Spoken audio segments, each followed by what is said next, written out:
होएगा sir. Okay ठीक ठीक है चलो। Okay sir, good morning. फिर सर आपको सबको गुड मॉर्निंग। मैं कई बार गलती से गुड इवनिंग भी बोल देता हूँ, ठीक है।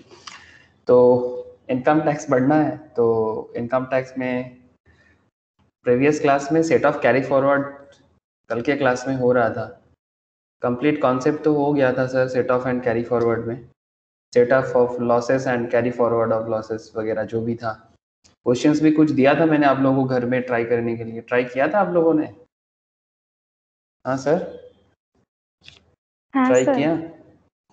ओके ठीक है, मैं जो उसका जो आंसर्स वगैरह होगा मैं वो आप लोगों को शेयर कर देता हूँ फिर, ठीक है।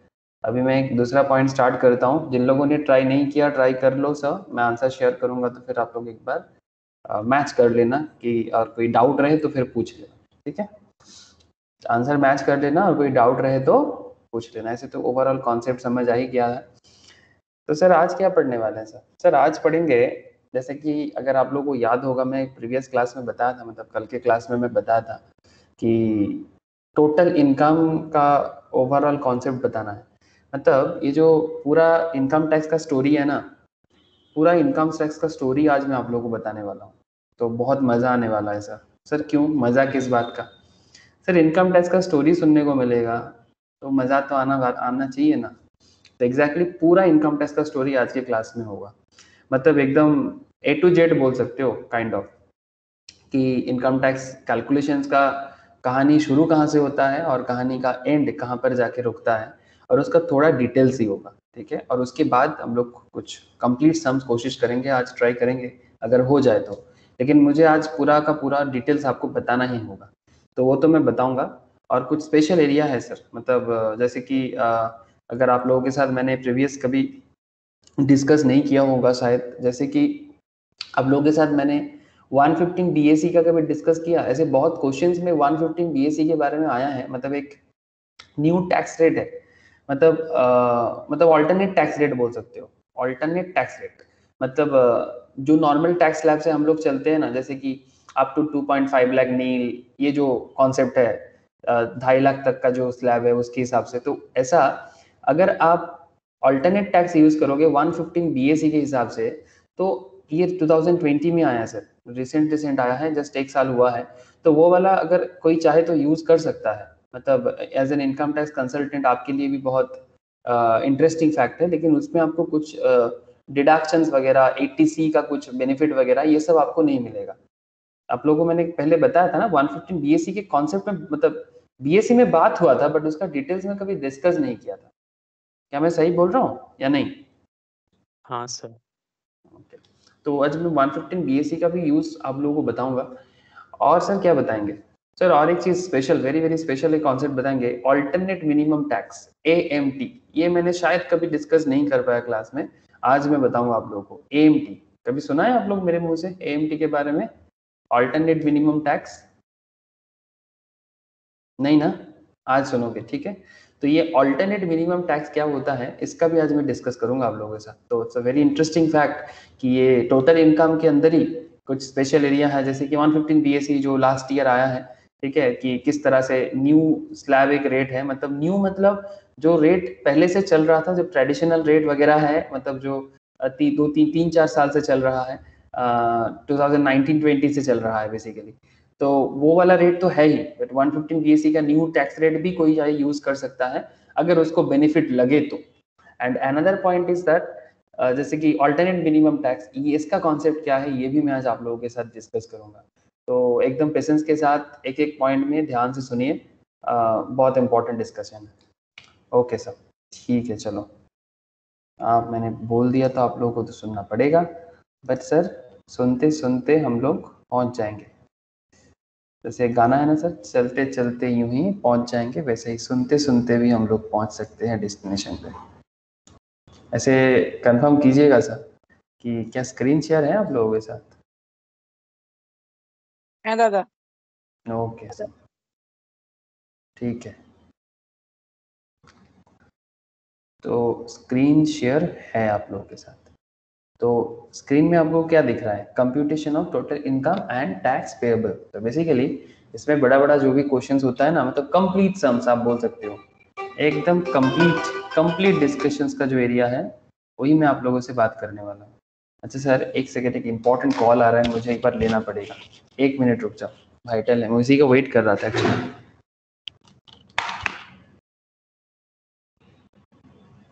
हेलो,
सर आप लोग हो या चले गए? हेलो आखी दादा, सर, एक इम्पोर्टेंट पार्सल आना था, वो मेडिसिन का, उसी के लिए मैं वेट कर रहा था। मैं सोच रहा था उसको लेके ही मैं जाऊं, अब पढ़ाने बैठूं। तब से फ़ोन भी किया, अब जाके उन लोगों को टाइम मिला।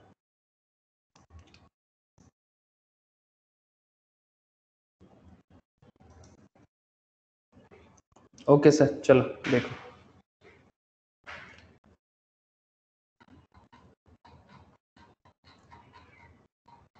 हेलो, सबका आवाज़ नहीं आ रहा है मुझे, क्या सब कोई है? हाँ सर। ओके आखी यस। दादा, हाँ सर। ओके सर, ठीक है।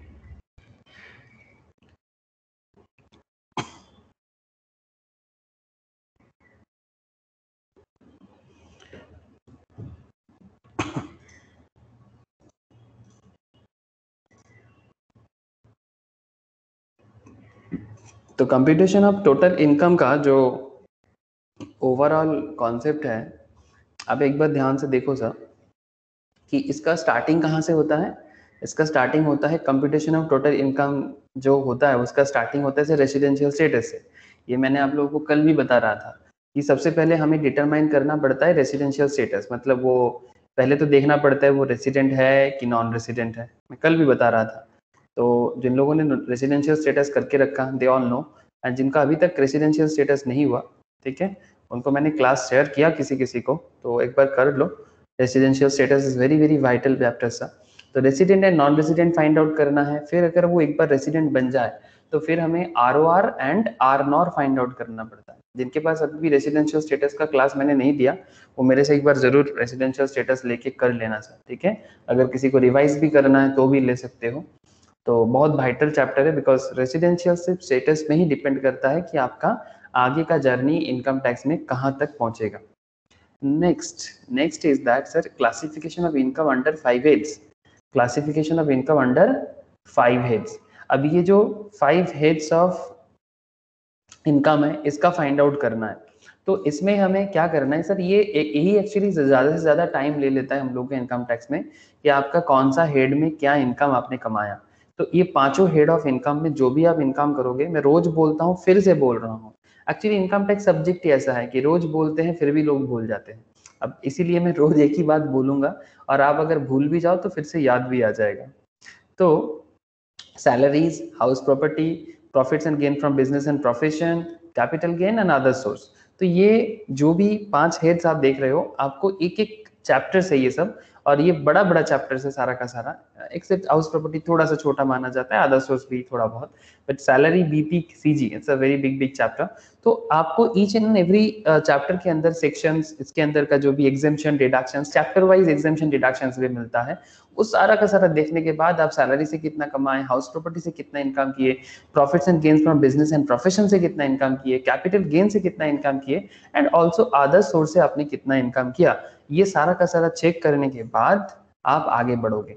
और कहाँ बढ़ोगे सर, आगे बढ़ गए, आपको क्या करना है, कंप्यूट, जैसे यहाँ पर बोला है, देखो सिंपल, ये compute income under each head applying charging and deeming provisions, जो भी इसके अंदर एप्लीकेबल होता है, and providing permissible deductions exemptions there under, ठीक है, जो भी उस पर्टिकुलर चैप्टर के अंदर आपको दिखेगा। एंड देन आता है क्लबिंग, जो मैं आपको कल बता रहा था कि हस्बैंड्स का इनकम वाइफ के इनकम के साथ ऐड हो जाना, या फिर बच्चे लोगों का इनकम ऐड हो जाना, इसका जो खेल है, ठीक है, या बच्चे के बीवी के इनकम का ऐड हो जाना। तो ऐसे बहुत सारा खेल चलता है, जो मैं क्लबिंग प्रोविजंस कराने के टाइम पे बोला, और जिनका नहीं, वो फिर से बाद में क्लबिंग जब मैं कराऊंगा तो फिर से उनको समझ में आ जाएगा कि किस तरह से क्लबिंग होता है। लेकिन अभी इतना समझ लो कि क्लबिंग प्रोविजंस का सिंपल मतलब है कि अगर किसी ने भी इनकम छुपाने का कोशिश करता है, वैसे करता है ना सर, आप लोग देखना, हमारे आमतौर की जिंदगी में हम लोग ऐसे देखते हैं कि जो हस्बैंड्स होते हैं, मतलब जो फैमिली के मेन इनकम करने वाले होते हैं, वो अपना इनकम को कम दिखाने के लिए वाइफ के नाम पे भी इनकम टैक्स फाइल करते हैं, ठीक है। ऐसे वाइफ कुछ करता नहीं है, wife just a house wife है, ठीक है, वाइफ जो है वो just a house wife, but फिर भी उनके नाम पे इनकम टैक्स फाइल करके वो इनकम, अपना हस्बैंड अपना इनकम को लो करना चाहता है। तो आप लोगों को क्या लगता है, ये सही बात है क्या? अगर वाइफ कुछ करते नहीं है, अगर वाइफ कुछ करता ही नहीं है, तो फिर वाइफ किस तरह से इसको हैंडल कर पाएगा?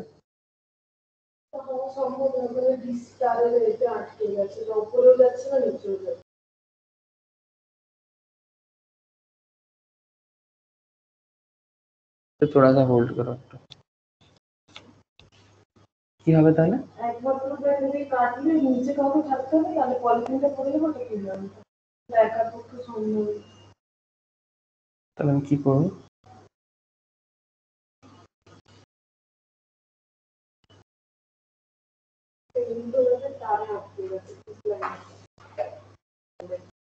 পড়েছে? লিফট লিফট ইউজ কর না, তুই মাস্ক পরিস নি কেন?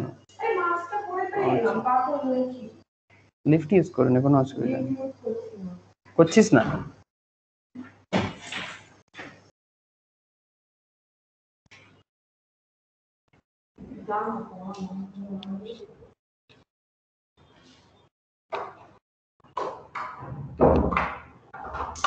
It's a big problem, big problem। मुश्किल हो गया सर थोड़ा सा, इसीलिए बार बार डिस्टर्ब हो जा रहा है। मुश्किल क्या हो गया बोलो तो, एक्चुअली वो एक जो मेडिसिन आया था पार्सल के थ्रू से, वो एक्चुअली हम लोग थोड़ा सा हाई ऊपर में रहते हैं, जो लोग जानते हो कि 5th फ्लोर में, 4th फ्लोर में रहते हैं, तो जो रस्सी नीचे दिया, वो रस्सी मेडिसिन लेने के बाद वो बीच में अटक गया, और मैम अकेला पूरा परेशान हो जा रहा है, इसीलिए मैं बार बार जाके मैम को थोड़ा हेल्प कर रहा हूँ। अब अभी जाके थोड़ा सा लग रहा है प्रॉब्लम सॉल्व हुआ, पता नहीं 5 मिनट बाद पता चलेगा कि वो रस्सी क्या है, मतलब जो रोप है वो अटक गया कहाँ पर बोले तो वो कोई एक बीच में कोई तार था उसमें अटक गया, और वो पता नहीं क्या हो रहा है अभी। अब मैम फिर से नीचे गए हैं देखने के लिए। समझ रहे हैं सर क्या प्रॉब्लम हुआ है? हेलो। হ্যাঁ দাদা বুঝতে পেরেছি আমি। ठीक है, थोड़ा प्रॉब्लम हो गया है, इसीलिए मैं बार बार मुझे इस तरह का ब्रेक हो रहा है, सॉरी सर। थोड़ा सा सर, अब मैं आप অসুবিধা लोगों নেই से দাদা, প্লিজ। मैं थोड़ा सा टाइम ले रहा প্রবলেম हूँ सर, दो হবে तीन मिनट কারুরও टाइम ले रहा हूँ, আছে। 2-3 मिनट में टाइम ले रहा हूँ सर। हाँ, थोड़ा सा मैं एक बार प्रॉब्लम सॉल्व हो जाए फिर स्टार्ट करता हूँ, थोड़ा सा वेट कर दो सर। अब लोग थोड़ा सा इसको गो थ्रू करो।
बॉस स्टार्ट করছি তাহলে।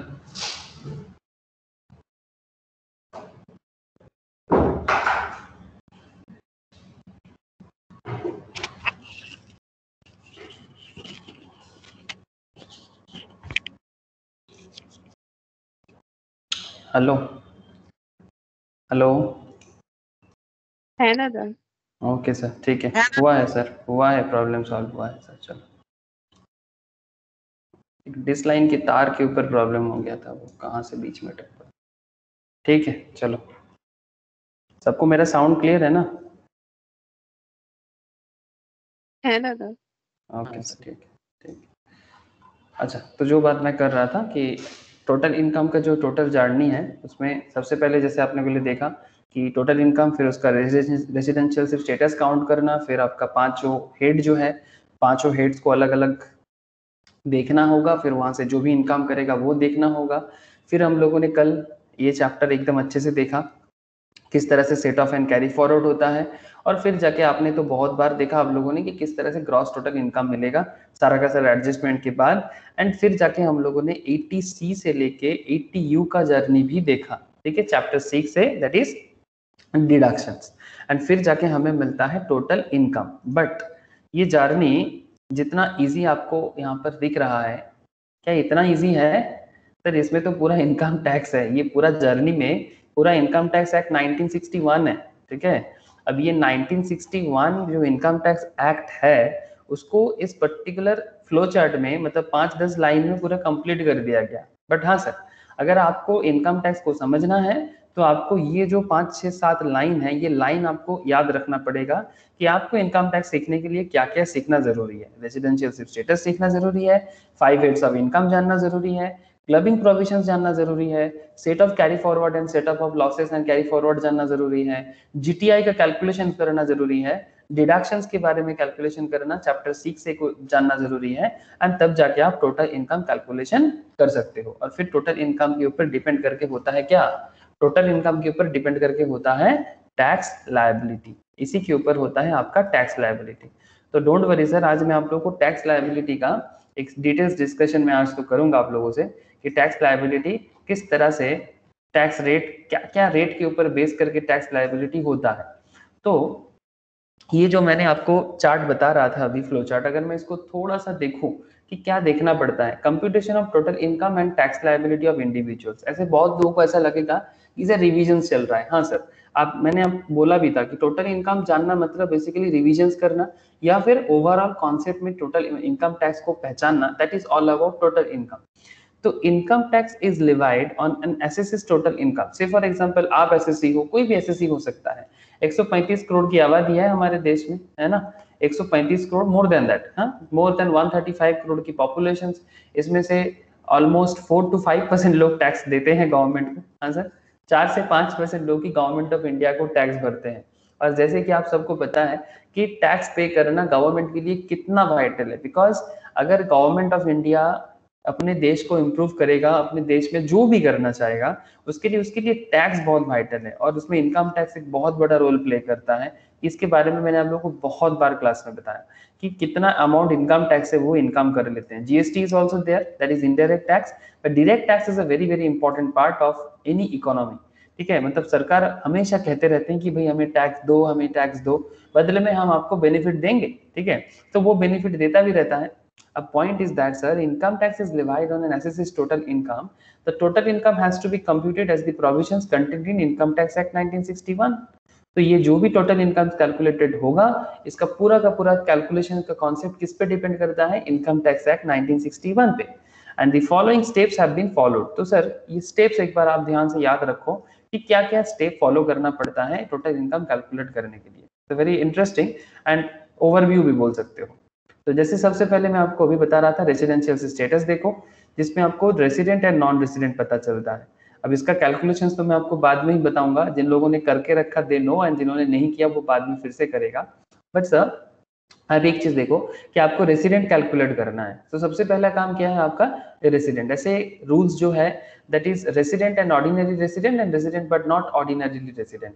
Section 6 subsection 1 and section 6 subsection 6 का दो रूल है यहाँ पर। ठीक है, अगर आपको रेसिडेंट बनना है तो आपको सेक्शन 6 सबसेक्शन 1 फुलफिल करना जरूरी है, एंड अगर आपको रेसिडेंट एंड आरओआर मतलब रेसिडेंट एंड ऑर्डिनरी रेसिडेंट बनना है देन आपको सेक्शन 6 सबसेक्शन 6 फुलफिल होना जरूरी है।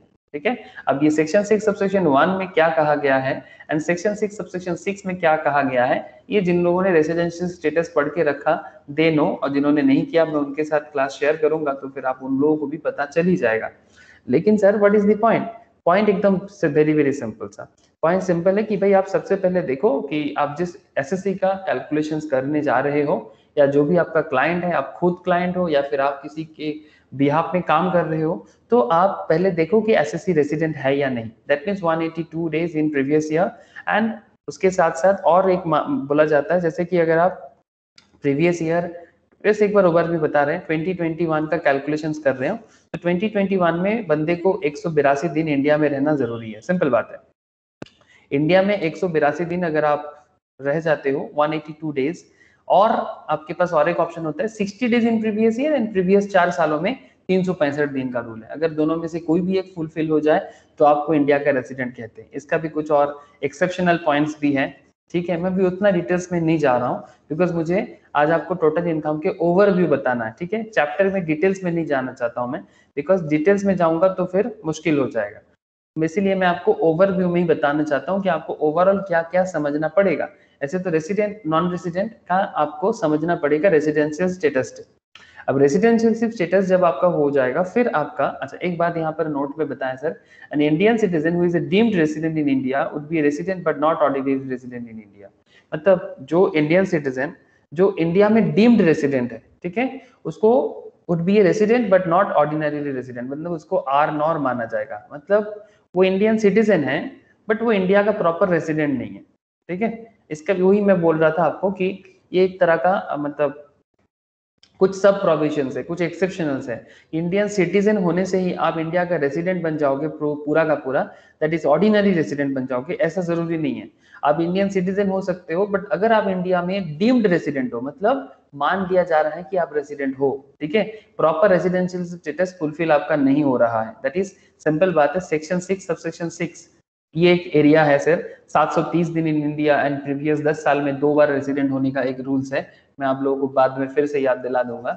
अगर ये फुलफिल नहीं करता है ना, तो फिर आप आरनॉर नहीं, मतलब आरओआर नहीं बन सकते, मतलब रेगुलर रेसिडेंट जो है वो वाला कॉन्सेप्ट में आप नहीं आओगे, ठीक है। आप आरनॉर में आ जाओगे, मतलब नॉट रेगुलर रेसिडेंट, मतलब इसको हम लोग बोलते हैं resident but not ordinarily resident. मतलब चाहे आप इंडियन सिटीजन हो तो भी कुछ फर्क नहीं पड़ता, चाहे आप इंडियन सिटीजन हो भी जाओ तो भी कुछ फर्क नहीं पड़ता। तो ये कुछ कॉन्सेप्ट है जो रेसिडेंशियल स्टेटस के अंदर आपको थोड़ा गहराई से जानना जरूरी है, ठीक है। जिन लोगों ने नहीं किया, मैं बार बार बोल रहा हूँ, एक बार रेसिडेंशियल स्टेटस जरूर एक बार फिर से पढ़ लीजिएगा। अच्छा सर, आगे बढ़ते हैं। तो फिर स्टेप 2 में क्या हो जाएगा sir, classification of income under 5 heads. तो ये पांचों हेड का इनकम आपको कैलकुलेट करना सीखना पड़ेगा, जैसे कि salary head, house property head, profits and gains from business and professions head, capital gain head and income from other source head. ये पांचों हेड में से जो भी आपके क्वेश्चंस या जो भी आप क्वेश्चंस का मतलब क्या है, क्वेश्चन का मतलब होता है क्लाइंट, सिंपल बात है। आपका क्लाइंट के अंदर, क्लाइंट जो है उसका कौन सा इनकम है, अगर वो सैलरी पर्सन है तो सैलरी होगा, वो अगर हाउस प्रॉपर्टी से इनकम करता है तो हाउस प्रॉपर्टी होगा, कुछ कैपिटल गेन करता है तो कैपिटल गेन होगा। ऐसा ज्यादातर देखा जाता है कि बंदा सैलरी कमाते हैं तो फिर प्रॉफिट एंड गेन नहीं होता, मतलब बिजनेस एंड प्रोफेशन नहीं करता है, मतलब या तो वो बिजनेस करेगा या तो वो जॉब करेगा, यही दो ऑप्शन होता है। लेकिन हाउस प्रॉपर्टी, कैपिटल गेन सभी में कॉमन हो सकता है, अदर सोर्स इनकम भी कॉमन हो सकता है। क्या बात सही बोल रहा हूँ ना सर? एक इंसान एक ही at a time single time पे सैलरी जॉब भी कर रहा है, बिजनेस भी कर रहा है, ऐसा थोड़ा मुश्किल ना हो जाएगा? पॉसिबल ना हो।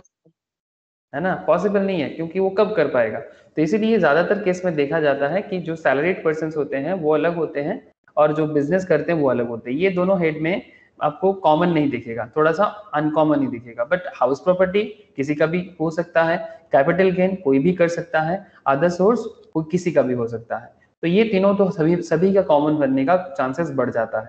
कॉमन सेंस थोड़ा लगाओ, आपको ऐसे ही पता चल जाएगा इनकम टैक्स का पूरा खेल। मैं आपको बता रहा था ना स्टार्टिंग से कि आज मैं आप लोगों को इनकम टैक्स का पूरा शुरू से लेके अंत तक हर चीज बताऊंगा। फिर आ जाता है step 3, computation of income under each head. आपको हर एक हेड का क्या करना चाहिए सर, ईच एक एक हेड का आपको डिटेल्स चाहिए। जैसे कि हर हेड में, जैसे अगर आप सैलरी हेड में डिटेल्स में जाओ तो आपको सैलरी के अंदर एग्जेम्पशंस, डिडक्शंस पता चलेगा, ठीक है। बहुत सारा है सैलरी के अंदर, हाउस रेंट अलाउंसेस है, परक्विजिट्स है, ठीक है, आपका प्रोविडेंट फंड का एरिया है, बहुत सारी चीजें हैं जो सैलरी के अंदर एग्जेम्पशंस एंड डिडक्शंस मिलता है। तो income under each head similarly capital gain में है। आप लोगों ने रिसेंट में अदर सोर्स करके आए हो, आपको पता होगा कि अदर सोर्स में भी एग्जेम्पशन डिडक्शंस कैसे मिल रहा था। हाल ही में आप लोगों ने कुछ ही देर पहले कैपिटल गेन भी किया है, बहुत लोगों ने बीपी भी किया है, हाउस प्रॉपर्टीज आल्सो देयर। तो ये हर एक हेड हमें बता देता है कि ईच एंड एवरी हेड के अंदर, ठीक है, एज पर हेड का सेक्शन जो भी है, यू ऑल नो, तो वो सारा का सारा खेल के अंदर आपको अलग अलग एग्जेम्पशंस एंड डिडक्शंस पहचानने को मिलेगा, जिसका पहचान होना बहुत वाइटल है आप लोगों के लिए। फिर sir next point is clubbing provisions, clubbing of income of spouse minor child, मतलब वही हस्बैंड के इनकम वाइफ के साथ, वाइफ के इनकम हस्बैंड के साथ, माइनर चाइल्ड की इनकम मतलब पेरेंट्स के साथ किस तरह से जोड़ा जाना चाहिए, उसके बारे में क्लबिंग प्रोविजंस बात करता है। And set of carry forward हम लोग कल के क्लास में ही बात किए, जिन्होंने मिस किया था प्लीज एक बार गो थ्रू कर लेना। Inter source set off losses, inter head set off losses and carry forward of set off losses, that is the step 5। And step 6 में आ जाता है सर कंप्यूटेशन ऑफ जीटीआई। अब जब आप जीटीआई कैलकुलेशन करोगे तब आपके दिमाग में क्या क्या आना जरूरी है सर, आप जीटीआई कैलकुलेट करने के टाइम पे add income computed under each head, जो भी आप पर अलग अलग हेड्स में जो भी इनकम करोगे उसको ऐड करना है, फिर आपको क्लबिंग प्रोविजंस अप्लाई करना है, फिर आपको set of carry forward apply करना है, तब जाके आपका जीटीआई निकलेगा। अब जैसे ही आपका जीटीआई मिल जाए फिर आप वहां से डिडक्शंस फ्रॉम जीटीआई करोगे। कौन सा सेक्शन यूज करोगे सर डिडक्शंस में? 80C से लेके 80U, चैप्टर 6A, जो डिडक्शंस का चैप्टर वो भी हम लोग हाल फिलहाल में ही किए, ठीक है। तो चैप्टर 6A का यूज भी जबरदस्त होता है। अब deduction in respect of certain incomes, deduction in respect of other incomes and other deductions. फिर जाके आपको क्या मिल गया sir, computation of total income. And जैसे ही ग्रॉस टोटल इनकम आपको मिल जाता है, फिर आप वहां से डिडक्शन अंडर चैप्टर 6 से करते हो, राउंड ऑफ करते हो नियरेस्ट मल्टीपल ऑफ ₹10। ये बात थोड़ा सा ध्यान रखना, ठीक है। नियरेस्ट मल्टीपल ऑफ ₹10, ये कैसा होता है, सिंपल बात होता है, अगर किसी का इनकम मानो ऐसा हो रहा है, क्या बताऊं सर, सिंपल है, किसी का इनकम हो रहा है ऐसा कुछ 5,07,775, ठीक है। तो ये 5,77,775 इसको राउंड क्या कर दिया जाएगा बोलो तो, नियरेस्ट 10 के लिए, नियरेस्ट 10 क्या हो जाएगा इसका, नियरेस्ट मल्टीपल ऑफ ₹10 क्या हो जाएगा, 57,775 है, इसको क्या करना चाहिए सर, 57,7, हाँ 80 कर देंगे, नियरेस्ट मल्टीपल ऑफ ₹10, 80 कर देंगे इसको। अगर ये 74 होता, हाँ सर 70 हो जाता, हाँ, अगर 74 होता तो इसको 70 कर देंगे, ठीक है। ये इस तरह का कॉन्सेप्ट फॉलो किया जाता है, राउंड अप बोलते हैं सर इसको बोलते हैं राउंडेड अप। अगर ये 57, 77, ये सब क्वेश्चंस के अंदर ही मैं बहुत बार सॉल्व कराता हूँ, फिर भी एक बार यहाँ पर पॉइंट है तो मैं बोल ही दे रहा हूँ। 774 है तो फिर आपको इसको 70 कर देना चाहिए, ठीक है। हाँ बोलो सर, कोई कुछ कह रहे हो? আমি বলছিলাম এই রাউন্ড অফটা ম্যাথসের রাউন্ড অফ থেকে একটু আলাদা। हाँ, मैथ के राउंड ऑफ के से थोड़ा सा अलग है, ठीक है। मतलब वो नियरेस्ट 5 के ऊपर होगा तो फिर उसको ओवरऑल कर दो। ये इनकम टैक्स थोड़ा अपना हिसाब की सुविधा के लिए करते हैं, ठीक है, हिसाब की सुविधा के लिए नियरेस्ट राउंड ऑफ करते हैं, इसमें इजी होता है उनको हिसाब किताब रखना। अब ये जैसे ही हो गया, स्टेप 9 आ जाता है। अब स्टेप 9 क्या है, अब आपको टैक्स कैलकुलेशन करना है। उसके लिए आपको जो भी एप्लीकेबल रेट ऑफ टैक्स है उसके हिसाब से आपको पूरा का पूरा हिसाब किताब लगाना होगा। जिसका जितना टोटल इनकम होगा उसको उसके हिसाब से टैक्स लायबिलिटी देना होगा। अब टैक्स लायबिलिटी का जो रेट ऑफ टैक्स का एरिया है ये बहुत लोगों को पता है, और जैसे कि जिनको पता है उनके लिए रिविजन है, और जिन्होंने फर्स्ट टाइम देख रहे हो वो इसको एकदम फर्स्ट टाइम दिमाग में रख लो सर, कि जैसे आपने इनकम करोगे ना, जो भी इनकम आपका होगा उसके ऊपर आपको टैक्स लायबिलिटी कैलकुलेट करना पड़ेगा। तो हमारे कंट्री में करेंटली जो रूल बड़ा ही ज्यादा चलता है, वो रूल जो है वो रूल ये है सर, अगर आपका इनकम अप टू 2,50,000 तक है और अगर आपका एज बिलो 60 ईयर्स तक है तो फिर अप टू 2,50,000 तक आपको कोई टैक्स नहीं देना पड़ेगा। It's a very popular thing, सबको पता है ना सर। ऐसे हम लोग रिसेंटली डिडक्शंस का क्वेश्चंस कर रहे थे, उसमें भी हम लोगों ने किया, ठीक है। हम लोगों ने अदर सोर्स के क्वेश्चंस करने के टाइम पे भी किया। तो ये पॉपुलर पॉइंट है, इसमें मैं ज्यादा बोलूंगा नहीं, बट फिर भी एक बार रिकॉल तो मुझे करवाना पड़ेगा, बिकॉज अगर मैं ये ना रिकॉल कराऊं तो फिर मैं आप लोग को आज कुछ स्पेशल पॉइंट्स भी बताना है, वो मैं आपको बता नहीं पाऊंगा। इसलिए मुझे ये बताना जरूरी है कि आपके लिए इनकम टैक्स में क्या क्या बड़ा ही इंपॉर्टेंट है। तो up to 2,50,000 below 60 years age rate of tax क्या हो गया, नील। अगर आपका एज 60 साल से ज्यादा है, ध्यान से देखिए सर, हाँ 60 ईयर्स और above but less than 8 years, आपका एज 60 साल से ज्यादा है बट 80 साल से कम है, और अगर आप रेसिडेंट हो इंडिया का, ध्यान से बात को रखिएगा, हाँ नॉन रेसिडेंट को ये सब फैसिलिटीज नहीं मिलता है। हम लोगों ने ये भी क्वेश्चन सॉल्व किया हाल फिलहाल में रिसेंटली।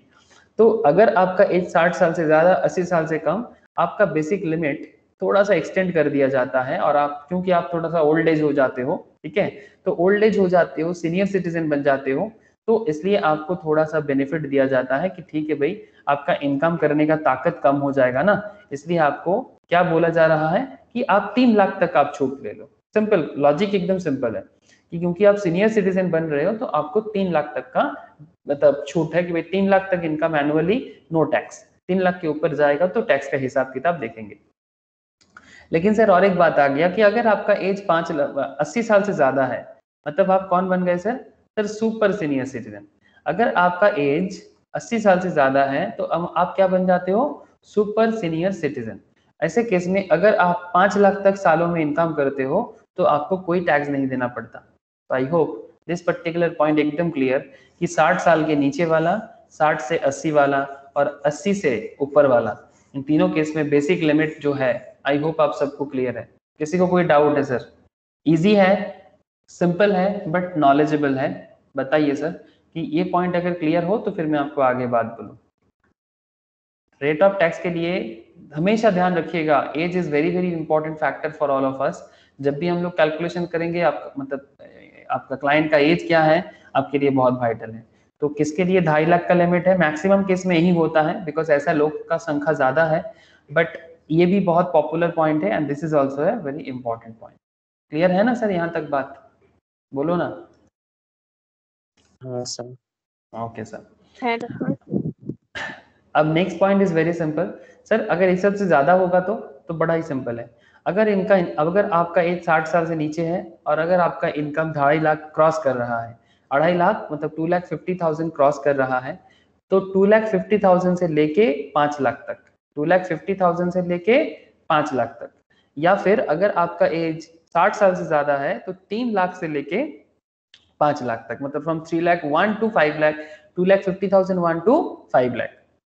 अगर आपका income 2,50,000 if you are 60 years below 60 years, if you are greater than 60 years then 3 lakh 1, okay.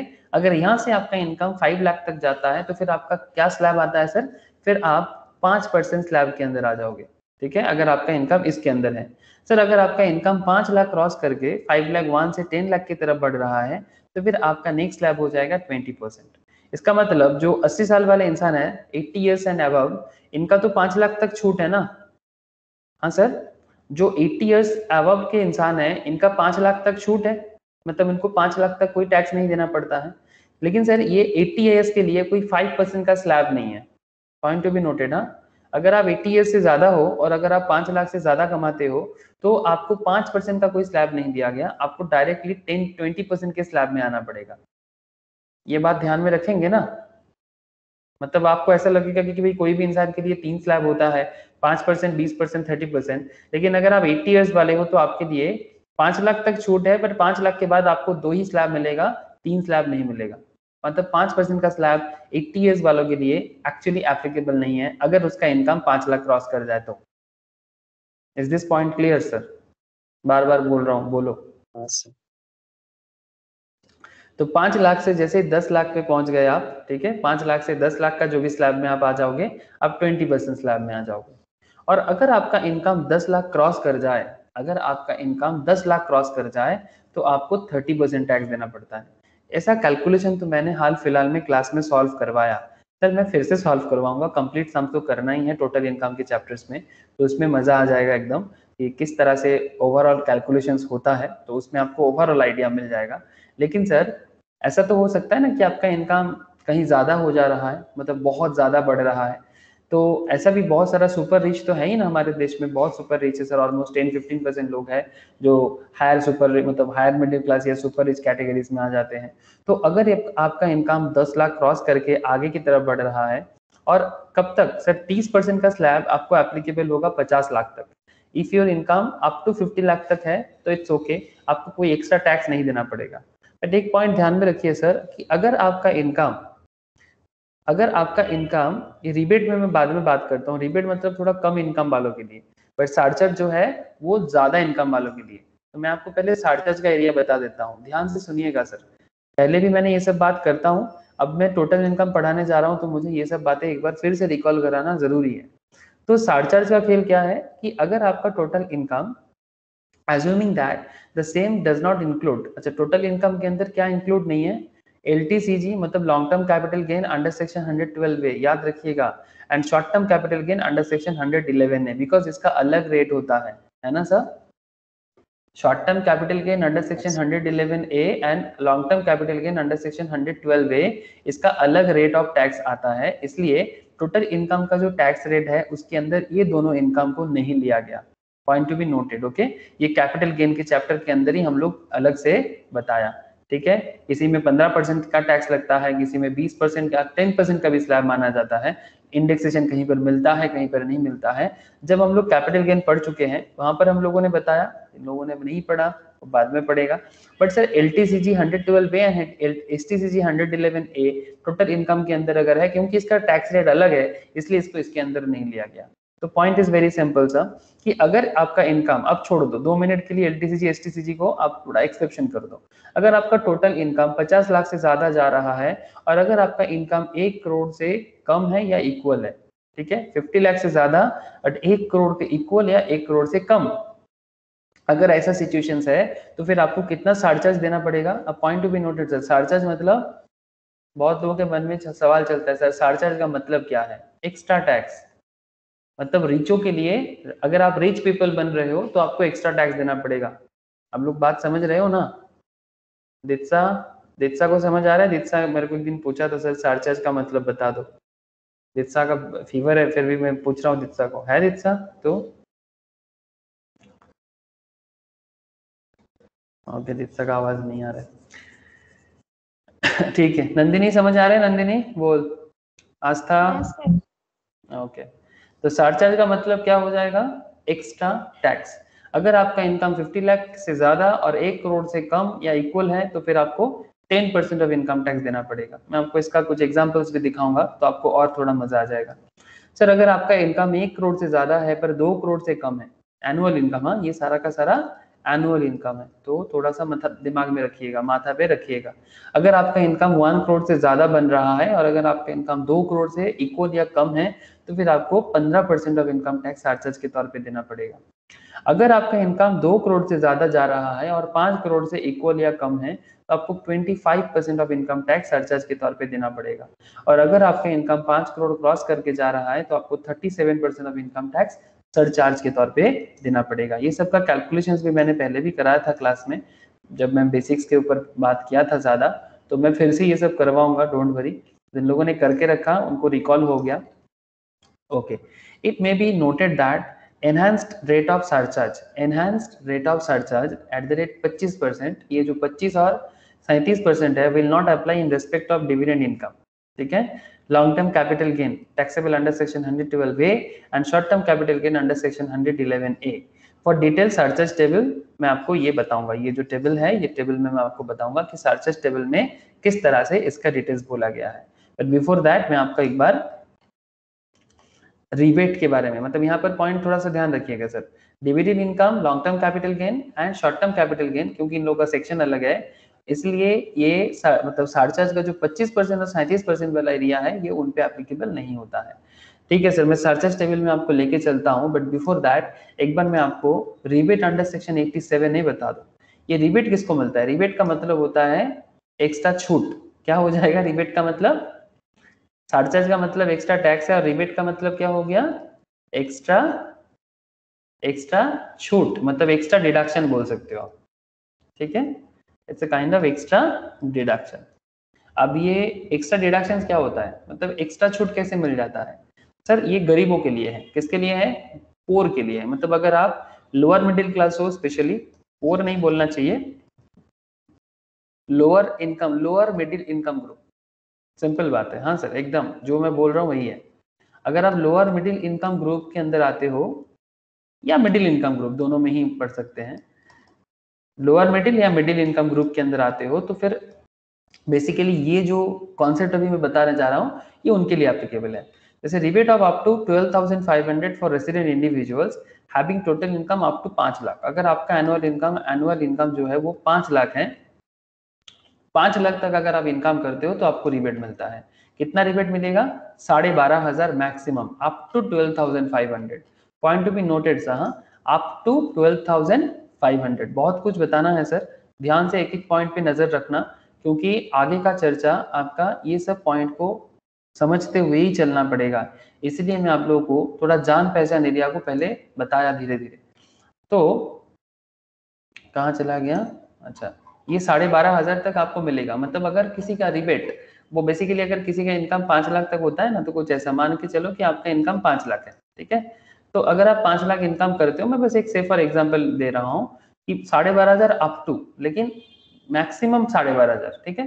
तो अगर आप 5 लाख करते हो तो आपका टैक्स लायबिलिटी कितना हो जाएगा सर, अप टू, मतलब जैसे रूल क्या है, 2,50,000 ग्रेटर देन 2,50,000, अप टू 2,50,000 नील, कोई टैक्स नहीं देना पड़ेगा। फिर ग्रेटर देन 2,52, बोलो सर,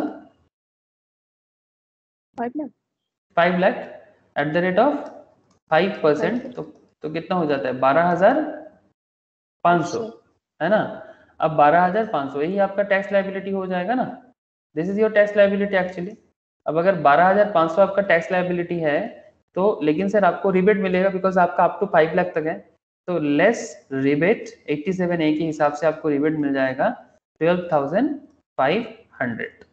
तो अल्टीमेटली आपका टैक्स लायबिलिटी हो जाएगा nil. That means if you earn 5 lakh तक अगर आपका इनकम है तो फिर आपको कोई टैक्स देने का जरूरत नहीं पड़ता है। लेकिन अगर मानो कि ये आपका 5 लाख की जगह, अगर ये 5 लाख की जगह 4.5 लाख होता तो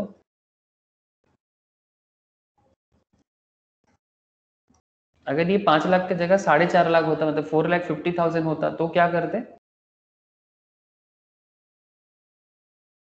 तो भी क्या 12,500 ही रिबेट मिलता आपको? नो सर, जितना बनता उतना। जितना बनता उतना, वेरी गुड सर। आपको जितना बनेगा उतना आप रिबेट मिलेगा, मतलब which ever is basically lower, which ever is lower. अगर 12,500 लोअर है तो 12,500 ही लेना पड़ेगा। अगर दूसरा अमाउंट लोअर है तो फिर आपको वही लेना पड़ेगा। जैसे मैं एक सिंपल बताता हूँ आपको,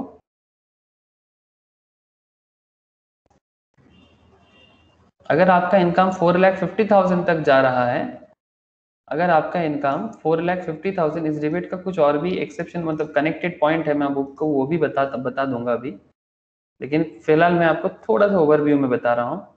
4,50,000 तक अगर आप एनुअली इनकम करते हो तो भी आपको रिबेट मिल जाएगा। तो इसमें भी बात सेम टू सेम बनेगा, up to 2,50,000 at the rate of nil and greater than 2,50,000 to क्या होगा, 5 लाख होगा कि 4,50,000 होगा? 4.5 4,50,000 होगा। तो फिर इसका गैप कितना हो जाएगा? एट द रेट 5% ही मिलेगा आपको। कितना है सर? 4.5 लाख से 2.5 लाख प्लेस करोगे तो 2 लाख और 5% 10,000। ये 10,000 हो रहा है क्या? हाँ, ओके, देन आपको रिबेट कितना मिलेगा? 10,000। ये 10,000 कैसे आया, समझ में आया?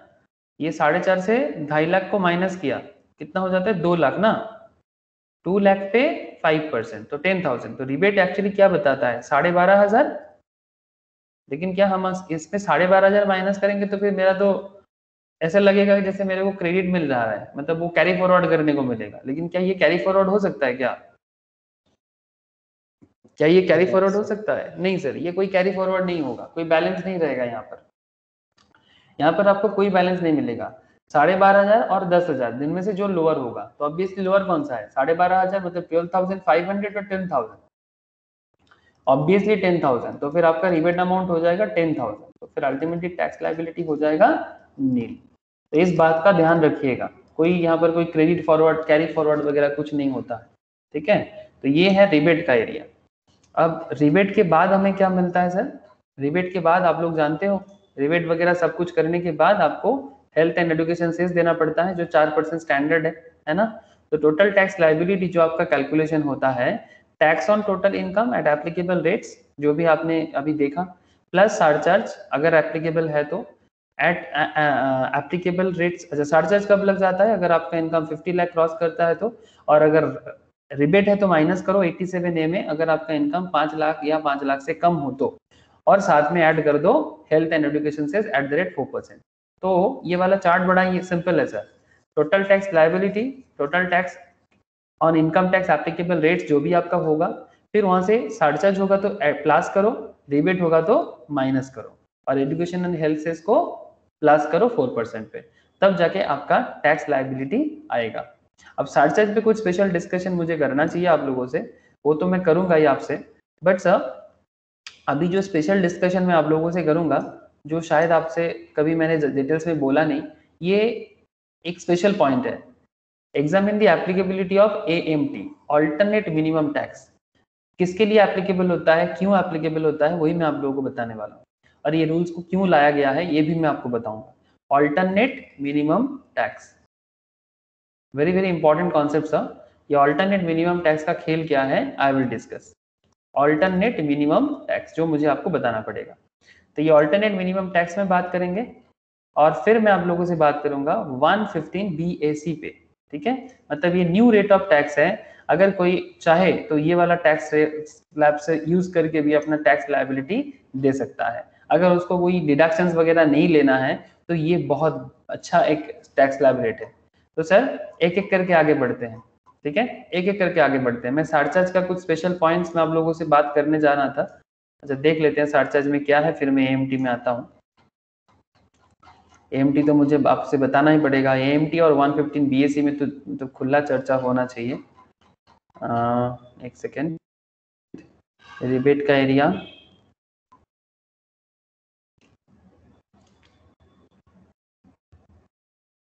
अच्छा और एक पॉइंट भी आपको मुझे बता देना चाहिए, ये जो स्टेप 10 था हम लोग का, जिसमें हम लोग रिबेट भी दे रहे थे अंडर सेक्शन 87A, जहां पर इनकम 5 लाख से कम है, और सरचार्ज कहाँ लगता है, जहां इनकम 50 लाख से ज्यादा है। पॉइंट हाँ नोटेड सर, 5 लाख से कम होगा तो रिबेट लग जाएगा, या 5 लाख होगा तो 5 लाख या 5 लाख से कम, और 50 लाख से ज्यादा होगा तो सरचार्ज लग जाएगा।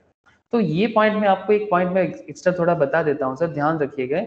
In order to provide tax relief to the individual taxpayers who are in the 5% tax slab, जो बेसिकली 5% टैक्स स्लैब में है उन्हें ही रिबेट मिलता है सेक्शन 87A के तहत।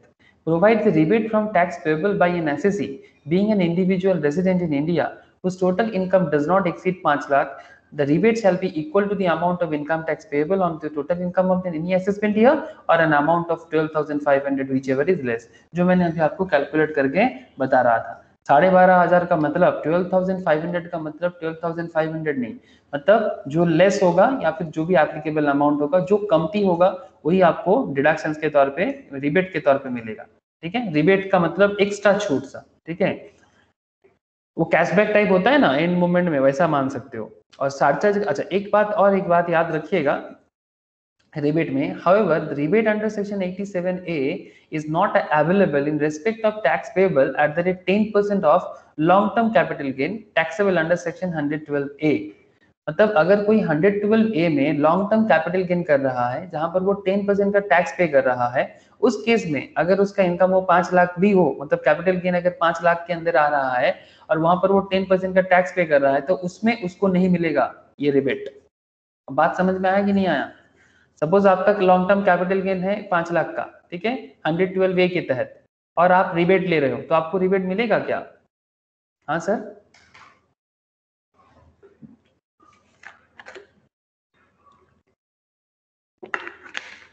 अरे आप लोगों को समझ आ रहा है? हाँ बोल। लॉन्ग टर्म कैपिटल गेन तो एनीवेज वो स्पेशल इनकम है, उसमें तो ये सब कुछ नहीं लिया जा सकता। एग्जैक्टली सर, ठीक है, इसीलिए अलग से बोल दिया थोड़ा सा कि 80, मतलब अगर आप 5 लाख देख के ही मतलब बेसिकली रिबेट के लिए, मतलब ऐसा होता है ना, अरे 5 लाख है तो रिबेट मिल जाएगा, नहीं नहीं ऐसा नहीं होता है। रिबेट उसी को मिलता है जो 5% टैक्स स्लैब के अंदर होता है, ये बात ध्यान रखना। हाँ, 1 in 5% टैक्स स्लैब, उसी को रिबेट मिलेगा।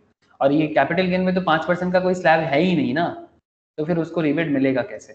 तो ये सब कुछ एरिया आपको थोड़ा सा ध्यान रखना चाहिए कि कब रिबेट लेना चाहिए और कब रिबेट नहीं लेना चाहिए। अब देखो कैलकुलेशंस के टाइम पे कई बार ऐसे होते हैं कि हम लोग थोड़ा भावुक हो जाते हैं, 5 लाख देख के ही हम लोग चालू हो जाते हैं, रिबेट करते हैं।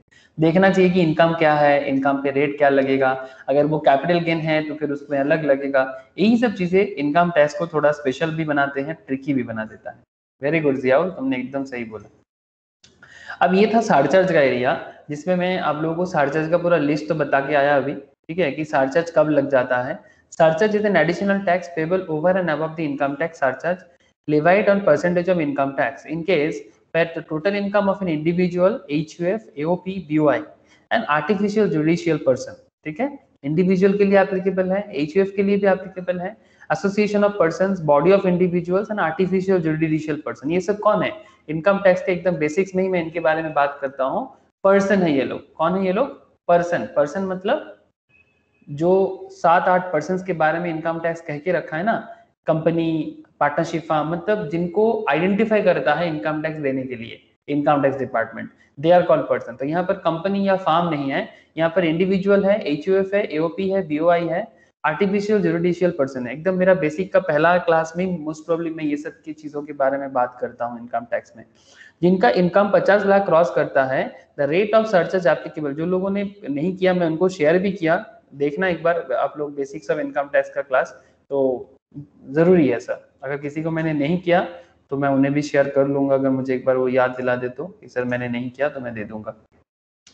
अच्छा, तो अभी सर सरचार्ज में एक चीज ध्यान रखिएगा कि जो मैंने आपको बार बार बोल रहा हूँ सर, वह total income including dividend income and capital gain chargeable to tax under section 111A and 112A, where the total income including dividend income, capital gain chargeable to tax under section 111A and 112A, उसका income 50 lakh से ज्यादा है and 1 crore से कम है, ठीक है। तो rate of surcharge 10%, surcharge कितना लग जाएगा 10%। एक बात ध्यान रखिएगा, इस केस में dividend income 111A capital gain का एंड 112A कैपिटल गेन का, ये दोनों को लिया गया, मतलब 111A एंड 112A ये दोनों कैपिटल गेन का सेक्शन है। जो कैपिटल गेन चैप्टर करके आए हो उनको इजीली कनेक्ट हो जाएगा, और जो कनेक्ट नहीं मतलब चैप्टर नहीं किया उनको अभी से थोड़ा याद रखना पड़ेगा, फिर जब कैपिटल गेन करेगा तब उनको कनेक्ट कर लेना चाहिए कि अच्छा ये दोनों सेक्शंस के बारे में सर ने टोटल इनकम कराने के टाइम पे बोला था।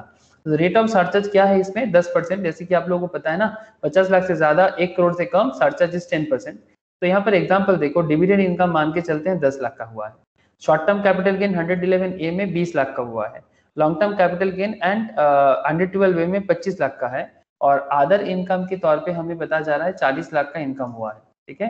तो सब कुछ मिला के कितना इनकम हो जा रहा है सर, देखो तो एक बार, सब कुछ मिला जुला के कितना इनकम हो जा रहा है, 10 20 30 30 और 25 55 55 55 एंड 40 95 लाख। तो surcharge would be levied 10% on income tax computed on total income of 95 lakh, मतलब ये 95 लाख पे 10% का सरचार्ज लग जाएगा। बात समझ में आया सर, सरचार्ज का कैलकुलेशन, ये 95 लाख पे उसका 10% का सरचार्ज कैलकुलेशन होगा, ठीक है। अरे समझ आ रहा है कि नहीं? अरे हाँ ना, कुछ तो बोलो कि सर समझ आया नहीं आया, कुछ तो बोलो।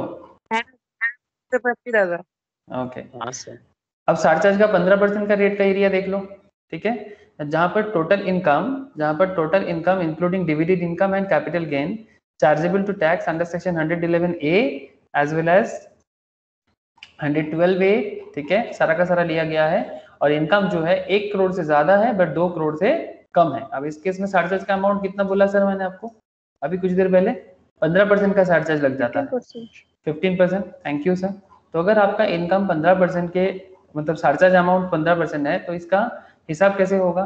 सपोज आपने डिविडेंड इनकम किया 10 लाख का, ठीक है, आपने डिविडेंड इनकम किया 10 लाख का, आपने शॉर्ट टर्म कैपिटल गेन में इनकम किया 111A में 60 लाख का, लॉन्ग टर्म कैपिटल गेन में 112A में आपने इनकम किया 65 लाख का, एंड अदर इनकम आपने किया 50 लाख का।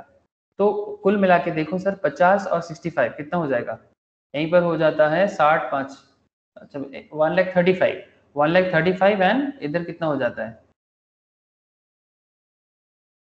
60 लाख 65 50 लाख, कितना हो जा रहा है सर?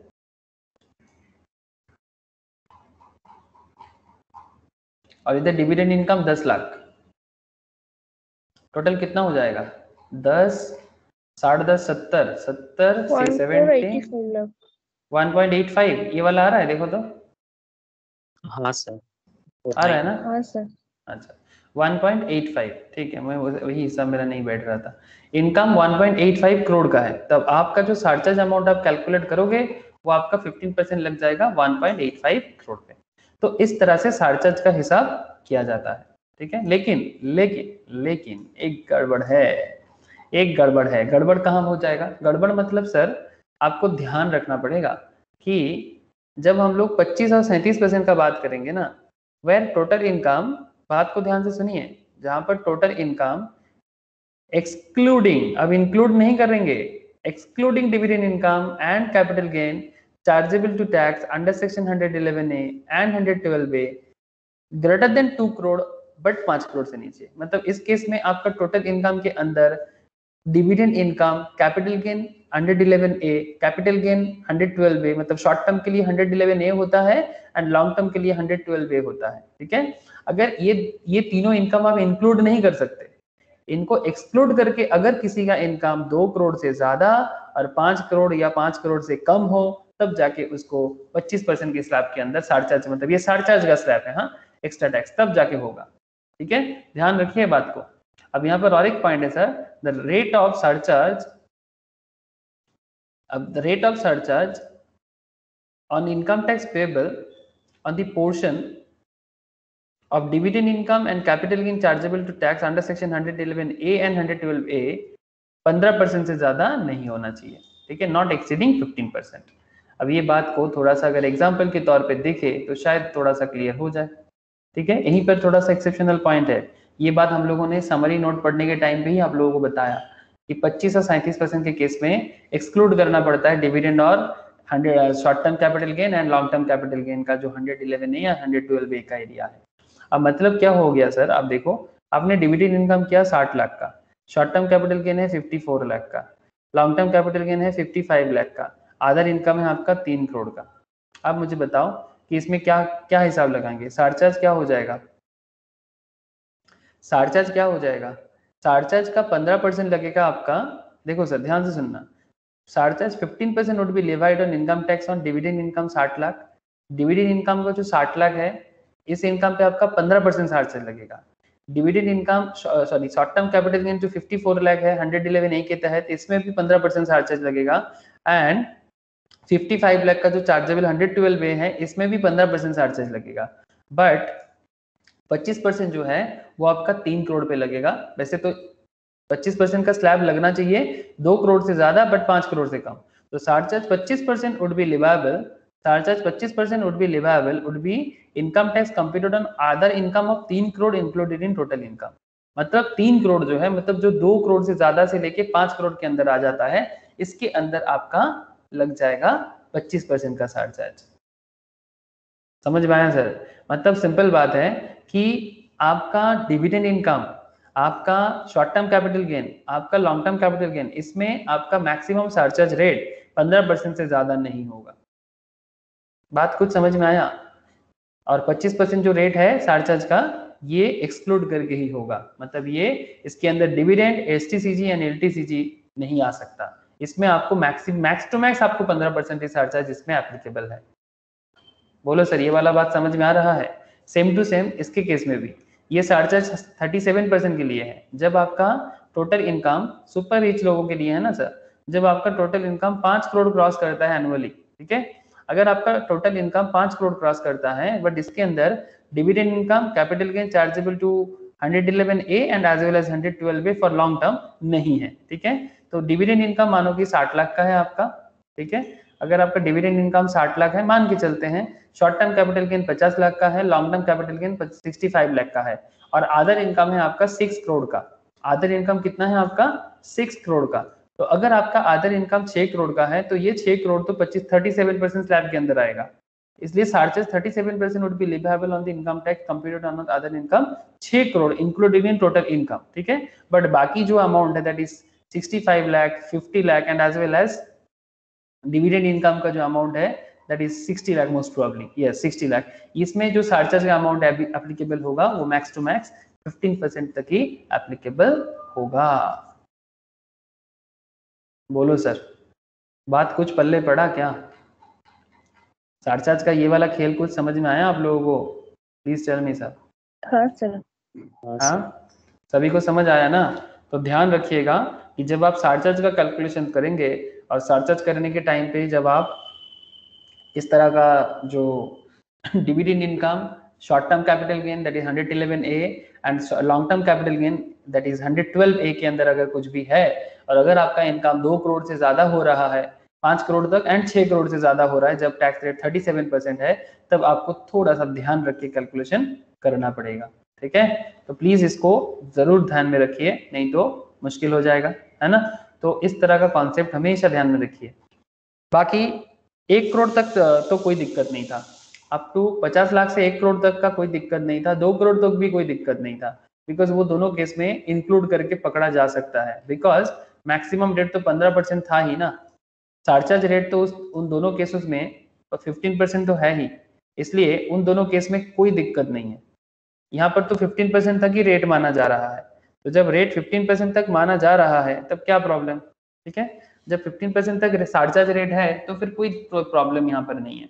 बट जहां पर 15% चार्ज क्रॉस कर रहा है तब dividend income, capital short term capital gain 111A, short term capital gain 111A and long term capital gain 112A, इसमें आपको 15% से ज्यादा चार्ज करने का मौका नहीं देगा, ठीक है। ये अच्छा बात है, ठीक है, नॉट एक्सीडिंग 15%। ये बात थोड़ा सा माथा पे रखिए, दिमाग में रखिए। ओके सर, तो ये एक इम्पॉर्टेंट एरिया मुझे कहना था आप लोगों को, जो चार्जेस कैलकुलेशन के टाइम पे आपको ध्यान रखना पड़ेगा टोटल इनकम पे। सर और क्या चीज ध्यान रखना चाहिए? सर और ध्यान क्या रखना चाहिए वो भी तो बताना पड़ेगा। तो चलो सर अब बात कर लेते हैं ऑल्टरनेट मिनिमम टैक्स पे, जो बहुत ही वाइटल पॉइंट है आज के डिस्कशन के लिए। तो थोड़ा सा दिल थाम कर बैठिए और ऑल्टरनेट मिनिमम टैक्स के बारे में थोड़ा सा स्टोरी सुन लीजिए, ठीक है। ऑल्टरनेट मिनिमम टैक्स शायद आपने पहले कभी मेरे से सुना नहीं है, या फिर अगर सुना है तो भूल गए होंगे। तो सुन लो सब, ऑल्टरनेट मिनिमम टैक्स की कहानी, ठीक है। क्या सुनेंगे? ऑल्टरनेट मिनिमम टैक्स की कहानी। अब ये ऑल्टरनेट मिनिमम टैक्स आपका स्टेप 12 की पार्ट है, ठीक है। स्टेप हम लोग यहाँ तक देखो, अगर आप लोग समरी में नजर डालोगे, हम लोग एक एक करके स्टेप पढ़ के आए हैं आज। हाँ, हम लोग आज एक एक स्टेप पढ़ के आए हैं। अगर आप थोड़ा सा नजर दोगे, ये देखो साहब, हम लोग स्टेप 11 तक सारा का सारा कंप्लीट कर चुके थे। अब स्टेप 11 के बाद ही आपको ऑल्टरनेट मिनिमम टैक्स पे ध्यान देना चाहिए। आप लोग देख रहे हैं ना स्टेप्स? क्या आप लोगों ने स्टेप्स पे नजर दिया? इनकम टैक्स कैलकुलेट करने के टाइम पे टोटल इनकम पे आप लोग एक्चुअली एक एक स्टेप का ही फॉलो कर रहे हैं हम लोग आज। जैसे आपने देखा स्टेप 1, आपने देखा स्टेप 2, रेसिडेंशियल स्टेटस देखा आपने, फिर आप लोगों ने 5 हेड्स देखा, फिर आप लोगों ने computation of income under each head देखा, फिर आप लोगों ने क्लबिंग देखा, माइनर स्पाउस चाइल्ड का इनकम का क्या होना चाहिए, फिर स्टेप 5 में आप लोगों ने सेट ऑफ कैरी फॉरवर्ड देखा, फिर आप लोगों ने स्टेप 6 में कंप्यूटेशन ऑफ जीटीआई देखा, फिर आप लोगों ने डिडक्शंस देखा, जीटीआई का डिडक्शंस फ्रॉम जीटीआई देखा, फिर आप लोगों ने कंप्यूटेशन ऑफ टोटल इनकम में जीटीआई से किस तरह से 80C से 80U का होता है वो भी देखा, राउंडेड ऑफ भी देखा। फिर स्टेप 9 में आप लोगों ने एप्लीकेशन ऑफ टैक्स रेट भी देखा, ठीक है। मतलब कौन सा टैक्स रेट आपके लिए एप्लीकेबल है, सरचार्ज मिलेगा कि नहीं मिलेगा, अगर सरचार्ज रिबेट मिलेगा तो उसको भी आप लोगों ने देखा। क्या क्या देखना चाहिए आपको इनकम टैक्स में, सारा का सारा चीज आज हो रहा है सर। आई होप कि आप लोग समझ पा रहे हो। तो अप टू स्टेप 10 तक आप लोगों ने देखा, एंड उसके बाद स्टेप 11 में भी आप लोगों ने देखा कि किस तरह से health and education cess charge किया जाता है, दैट इज ऑल्सो। अगर समरी किया जाए तो total tax liability equals to क्या हो जाता है, tax on total income at applicable rates, plus अगर सरचार्ज एप्लीकेबल है तो सरचार्ज लगाओ, मतलब अगर 50 लाख के ऊपर जाता है तो ख्याल करो, और अगर आप 5 लाख से नीचे या 5 लाख तक हो तो फिर 87A के रिबेट का ख्याल करो, और हेल्थ एंड एजुकेशन से इसको हर चीज में लगेगा 4% का लगा देना। अब इसको लगा डाला तो लाइव झिंगा लाला मतलब 4% हेल्थ एंड एजुकेशन से। अब बात है सर ऑल्टरनेट मिनिमम टैक्स की, स्टेप 12 का बात है ऑल्टरनेट मिनिमम टैक्स। लेकिन सर ये समरी पढ़ने से पहले थोड़ा कहानी जानना जरूरी है, ये एएमटी चीज है क्या, ये एएमटी तुम हो कौन? तो चलो सर एएमटी का कहानी जानते हैं। The income tax act 1961 contains profit linked and investment linked deductions. क्या करते हैं sir? The income tax act 1961 contains profit linked and investment linked deductions. ये हमें प्रॉफिट लिंक डिडक्शंस भी देते हैं, इन्वेस्टमेंट लिंक डिडक्शंस भी देते हैं, in order to encourage investment in various industries. अगर आप इंडस्ट्री में इन्वेस्टमेंट करोगे, अगर आप इंफ्रास्ट्रक्चर फैसिलिटीज में इन्वेस्टमेंट करोगे, तो नॉर्मली ये बिजनेस एंड प्रोफेशन साइड में ज्यादा देखा जाता है। Tax payers who are eligible to claim such deductions, मतलब जो वेरियस इंडस्ट्रीज में, वेरियस इंफ्रास्ट्रक्चर फैसिलिटीज में इन्वेस्टमेंट करते हैं, end up paying no income tax, तो उनको टैक्स पेमेंट करने का जरूरत ही नहीं होता, ऐसा होता है, और मार्जिनल इनकम टैक्स पे करना होता है, though they are capable of paying higher taxes. It has to be kept in mind that our government also needs regular consistent inflow of tax. सरकार को हमेशा inflow of tax consistent level में चाहिए। अरे चाहिए कि नहीं चाहिए? हाँ सर, हाँ गवर्नमेंट को एकदम हमेशा इनकम का फ्लो चाहिए, ठीक है। ये मेरे को याद नहीं आ रहा है, ठीक है चलो बाद में बताएंगे आप लोगों को, ठीक है। एक चार्ट था मेरे पास, मैं शायद पहले भी आप लोगों को बहुत बार बताया। तो गवर्नमेंट को हमेशा इनफ्लो ऑफ टैक्स चाहिए। अब ऐसे केसेस में which is one of its major source of revenue, ठीक है, government money flow, most probably government money pipeline, government, ये मिल गया सर, मैं नाम भूल रहा था, यही चीज मैं आप लोगों को पहले भी क्लास में शो किया, फिर से मैं शो कर रहा हूँ, एक बार ध्यान से देखो तो सर, ये गवर्नमेंट का मनी पाइपलाइन है, रिसेंट सोर्सेस है जो मुझे गवर्नमेंट ऑफ इंडिया की सो इसमें ही मिला मुझे। ये आपका डेटा जो है ये बजट का डेटा था, गवर्नमेंट ऑफ इंडिया का जो बजट का डेटा आता है, बजट का डेटा था। क्या आप लोगों को दिखाई दे रहा है सर?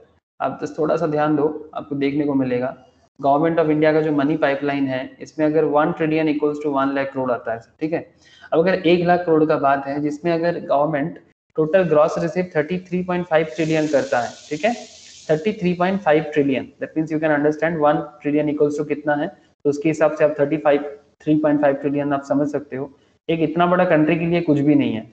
इसमें कॉर्पोरेट टैक्स 6.1 ट्रिलियन का, goods and service tax 6.1 trillion का, मार्केट लोन्स 4.7 का, इनकम टैक्स 5.5।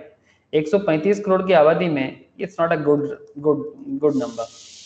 135 करोड़ की ज्यादा आबादी में 5.5 ट्रिलियन का सिर्फ इनकम टैक्स, मतलब इट्स वेरी वेरी नॉमिनल सा। मतलब इसमें बहुत पोटेंशियलिटी है हमारे कंट्री का कि अगर हमें प्रॉपरली, अगर एटलीस्ट 135 करोड़ में से इफ आउट ऑफ 135 करोड़ अगर एटलीस्ट 10 करोड़ लोग भी प्रॉपरली टैक्स दे देना सर सरकार को, तो फिर बहुत कुछ बन सकता है, बहुत डेवलपमेंट हो सकता है। गवर्नमेंट का भी हाथ पैर बंधा हुआ है, हम लोग तो बोल देते हैं बट हम लोग कौन सा अपना पार्ट का कितना कर लेते हैं, बहुत कम करते हैं। हम लोग सिर्फ बोलते हैं वो करप्टेड है, हम भी करप्टेड है। अरे भाई हमारा ही चुना हुआ है ना, तो अगर वो करप्टेड है तो फिर हम भी करप्टेड है। हम लोग, यही तो प्रॉब्लम है। ये डेमोक्रेसी है, डेमोक्रेसी में जनता राजा है और मंत्री लोग प्रजा। बट अगर जनता ने गलत लोगों को चूज किया तो फिर ये जनता का प्रॉब्लम है। तो अगर जनता भी गलत है तो जनता का मंत्री भी गलत है, तो जो भी हो सब। लेकिन अगर आप सीरियसली इनकम टैक्स के नजर से सोचो तो बहुत ही कम, इसीलिए जीएसटी वगैरह में रेट ज्यादा कर दिया जाता है क्योंकि गवर्नमेंट को पैसा चाहिए। अब जीएसटी रेट बढ़ने से प्रोडक्ट का रेट बढ़ता है, तब हम लोग चिल्लाना चालू कर देते हैं। कॉर्पोरेट टैक्स बढ़ने से बिजनेस को दिक्कत बढ़ जाएगा, बट फिर भी वो ये सब दोनों रास्ता मानना पड़ता है। इनकम टैक्स में जोर नहीं दे पाते बिकॉज वोट बैंक है। अब हर चीज में कहीं ना कहीं हम लोग हाथ पार बांध जाते हैं हम लोग का। आप लोग समझ रहे हो ना सर कि क्या प्रॉब्लम है। अब ये ऑल्टरनेट मिनिमम टैक्स का खेल किस तरह से आ गया। अब ये गवर्नमेंट का जो मनी पाइपलाइन है, इस मनी पाइपलाइन में गवर्नमेंट चाहते हैं कि उनको टैक्स मिले, पर फिर भी गवर्नमेंट ये भी चाहते हैं कि गवर्नमेंट रेगुलर टैक्स फ्लो भी हो, लेकिन गवर्नमेंट छूट भी देना चाहता है, रिबेट भी देना चाहते हैं। तो regular consistent inflow of tax, which is one of the major source of revenue to fund various expenses for the welfare of the country. Hence, in order to ensure payment of reasonable tax by such zero tax paying, marginal tax paying entities, zero tax paying and marginal tax paying entities को वो कुछ मतलब in order to ensure payment of reasonable tax का एक concept देते हैं. The concept of alternate minimum tax has been introduced in the Income Tax Act 1961. Chapter जैसे 6 से होता है वैसे चैप्टर 12 BA भी होता है, ठीक है। इसके डिटेल्स आप लोग फाइनल लेवल में जाके पढ़ोगे, बट इतना अभी तो जान लो कि सर क्या है इसके अंदर, ठीक है। फाइनल में ये सब का डिस्कशन डिटेल्स में होता है, ठीक है। अब चैप्टर 12 BA के अंदर जब आप देखते हो contains special provisions for levy of alternate minimum tax in case of persons other than a company. In case of persons other than a company, company छोड़ के बाकी सब में लागू होता है। Any person other than a company who has claim deduction under any section, ये 80P, ये भी आप लोग 80C से लेके 80U के अंदर ही आता है, बट 80P हम लोग इंटरमीडिएट लेवल में नहीं पढ़ेंगे, ये सब फाइनल लेवल में डिस्कशन ज्यादा होता है, इतना इंपॉर्टेंट सेक्शंस नहीं है फॉर इंटरमीडिएट लेवल। तो अदर देन सेक्शन 80P फिर भी यहाँ पर थोड़ा सा बात करना जरूरी है। इंक्लूडेड इन चैप्टर 6 से under the heading C deduction in respect of certain incomes, और अंडर सेक्शन 10AA ये तो सेक्शन 10 का एरिया है, मतलब income which do not form part of total income, section 10AA वहां पर है, जिसमें investment link deduction under section 35AD, ये तो BP का सेक्शन है। 35AD specified business would be subject to AMT, वहां पर मिलता है। अब ये AMT का सेक्शन क्या है, 115JEE सबसेक्शन 1, 115JEE सबसेक्शन 1, जहां पर अल्टरनेट मिनिमम टैक्स के बारे में कहा गया है। अब बेसिकली बात है कि जिन्होंने भी 80P में बेसिकली क्लेम नहीं किया वो AMT में आ सकता है। अब ये खेल क्या है ये मैं आपको अभी 2 मिनट में बताता हूँ। अब AMT किस तरह से कैलकुलेट होता है, क्यों कैलकुलेट किया जाता है, वो आपको अभी समझ आ जाएगा। Provisions of AMT would however not be applicable to an individual, HUF or AOPs, BOIs, whether the incorporated or not, whether incorporate मतलब HUF, AOPs और BOI ये incorporated हो या ना हो, और artificial judicial person, if the adjusted total income of such person does not exceed 20 lakh। ये adjusted total income कैसे कैलकुलेट होता है ये मैं आपको बताता हूं, बट आप पहले ये जान लो कि adjusted total income of such person, मतलब पर्सन के अंदर कौन कौन, individual, HUF, AOP, BOY, weather incorporated और नॉट, मतलब चाहे वो रजिस्टर्ड लेवल में हो या ना हो फर्क नहीं पड़ता, आर्टिफिशियल जुडिशियल पर्सन के लिए भी सेम टू सेम, अगर उसका इनकम 20 लाख से कम हो तो फिर उसके लिए AMT एप्लीकेबल नहीं होता है। मतलब AMT एप्लीकेबल होने के लिए इनकम 20 लाख से ज्यादा जाना जरूरी है एडजस्टेड टोटल इनकम से, ठीक है। अब ये एडजस्टेड टोटल इनकम कैसे होता है वो भी मैं आपको बताता हूँ। सेक्शन 115JEE सबसेक्शन 2 के अंदर कहा गया है, further the provisions of AMT would also not apply in case an individual or HUF opting for concessional rate of tax under section 115 BAC. That's another important point, sir. 115 BAC ये new rate of tax slab है, ठीक है, जो last year 2020 के time पे, budget के time पे ये रेट को इंट्रोड्यूस किया गया था। मतलब हम लोग अभी बहुत सारा टैक्स रेट देख के आए, वो वाला टैक्स रेट भी एप्लीकेबल है, बट वहां पर आपको डिडक्शंस वगैरह भरपूर मिलता है। बट 115 BAC में कुछ टैक्स रेट में कमती किया गया है, बट वहां पर आपको डिडक्शंस वगैरह सारा का सारा नहीं मिलेगा, 2-4 डिडक्शंस छोड़ के बाकी कुछ भी नहीं मिलता है, ठीक है। मैं आपको अभी 115 BAC में भी थोड़ा बात करूंगा कि 115 BAC का टैक्स रेट क्या है, और 115 BAC में टैक्स मतलब अगर आप इनकम टैक्स कैलकुलेशन करते हो तो फिर आपको क्या क्या डिडक्शंस या एग्जेम्पशंस वगैरह नहीं मिलता है, वो मैं आगे बात करता हूँ। बट एक पॉइंट ध्यान में रखिए सर, पॉइंट यहाँ पर इंपॉर्टेंट है कि provisions of alternate minimum tax would also not apply in case an individual और HUF opting for concessional rate of tax under section 115 BAC। अगर आप 115 BAC में कंसेशनल रेट के लिए जाते हो तो अल्टरनेट मिनिमम टैक्स का जो एरिया है आपके लिए भी लागू नहीं होता है, ठीक है। तो ठीक है, ये नोट में बस यही बोला हुआ है, जैसे कुछ सेक्शंस है जो आप लोग फाइनल लेवल में पढ़ोगे, जैसे 80IE, 80JJA, ठीक है, 80LA, 80M, 80P, 80PA, ये सब मैंने इंटरमीडिएट लेवल में डिस्कस, उतना इंपॉर्टेंट नहीं है इसलिए जरूरी नहीं है। बट सर ये सब हम लोगों ने किया ना, 80JJA, JJAA, 80QQB, 80RRB, these are important sections, these are important sections जो मैंने आप लोगों के साथ बात किया है ना। हम लोग डिडक्शंस करने के टाइम पे ये सब सेक्शन में बात हुआ कि नहीं हुआ, हाँ बोलो तो सही। 80JJAA, 80QQB, 80RRB, these are also important sections। तो यहाँ पर क्या कहते हैं सर कि is limited with respect to deduction under section 10AA, section 35AD and deduction under section 80JJAA, 80QQB, 80RRB। तो हमें करंटली ये सेक्शंस में ही ध्यान रखना चाहिए, ये JJA, ALA, 8M, 8P, 8PA, ये सब में अभी ध्यान नहीं देने की जरूरत नहीं है, ठीक है। तो मैं आपको बताता हूँ कि एडजस्टेड टोटल इनकम कैलकुलेट करने के टाइम पे इसका यूज कैसे होता है। तो accordingly where the regular income tax, ध्यान से सुनिएगा, where the regular income tax payable by an individual for a previous year computed as per the provisions of Income Tax Act. Regular income tax payable by an individual for a previous year computed as per provision of Income Tax Act 1961 is less than the AMT. अगर regular income tax AMT से कम हो payable for such previous year, the adjusted total income shall be deemed to be the total income. तब adjusted total income को ही deemed total income माना जाएगा of such person, and such person shall be liable to pay income tax on adjusted total income 18.5%, 18.5% का AMT देना पड़ेगा। कब, ध्यान से सुनिए, 2-3 बात। 20 लाख से ऊपर होना चाहिए पहला बात, अगर 20 लाख से कम है तो AMT एप्लीकेबल नहीं होता है, दैट्स द फर्स्ट थिंग।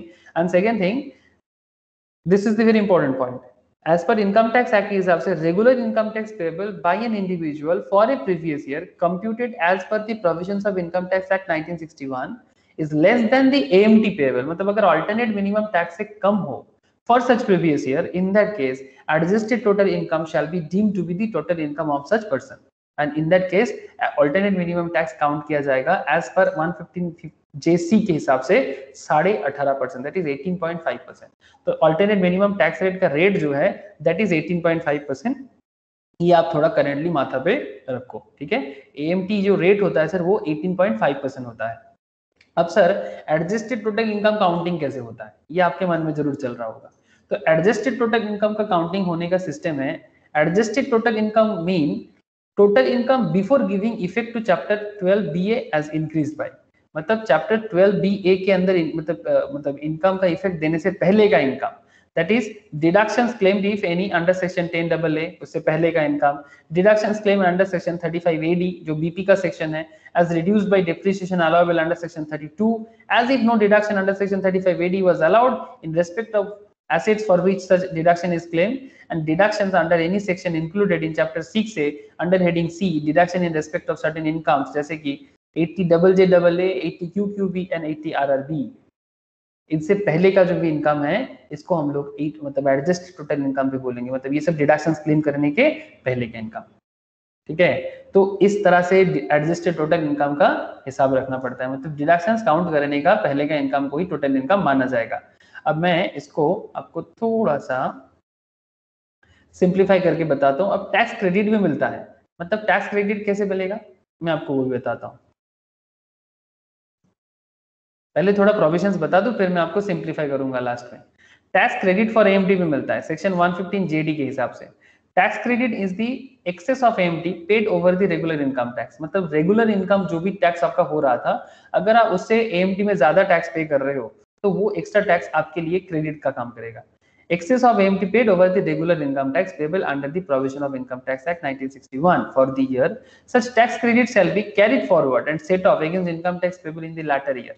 अगर आप एक्स्ट्रा टैक्स एएमटी में पे करते हो तो वो आपको कैरी फॉरवर्ड करने का भी मौका मिलेगा to the extent of excess of regular income tax payable under the provision of the act over the AMT payable in that year. The balance tax credit in any if any shall be carry forward to the next year for set off that year in a similar manner. और ये carry forward AMT का credit carry forward हो सकता है maximum period of 15 years. EMT अगर आप ज्यादा पे करते हो रेगुलर टैक्स से, अल्टरनेट मिनिमम टैक्स अगर रेगुलर टैक्स से ज्यादा पे करते हो तो जितना ज्यादा पे करोगे वो आपका फर्दर 15 साल तक आप उसको यूटिलाइज कर सकते हो, मैक्सिमम 15 इयर्स तक उसको कैरी फॉरवर्ड करने का प्रोविजन है। Succeeding the assessment year in which the credit becomes allowable, and tax credit allowable even if adjusted total income does not exceed 20 lakh. Tax credit आपको allow किया जाता है even if adjusted total income अगर 20 लाख ना भी जाता है तो भी in the year of set of. Section 115 JEE subsection 3 में कहा गया है। इसके बारे में क्या कहा गया सर? सिंपल है, in case where SSC has not claim deductions, अगर एसएससी ने डिडक्शन क्लेम नहीं किया, जैसे कि सेक्शन 10AA में डिडक्शन क्लेम नहीं किया और सेक्शन 35 AD में, और डिडक्शन अंडर सेक्शन 80JJAA में, 80QQB में और 80RRB में in any previous year and the adjusted total income of that year does not exceed 20 lakh, it would still be entitled to set off his brought forward AMT credit in that year।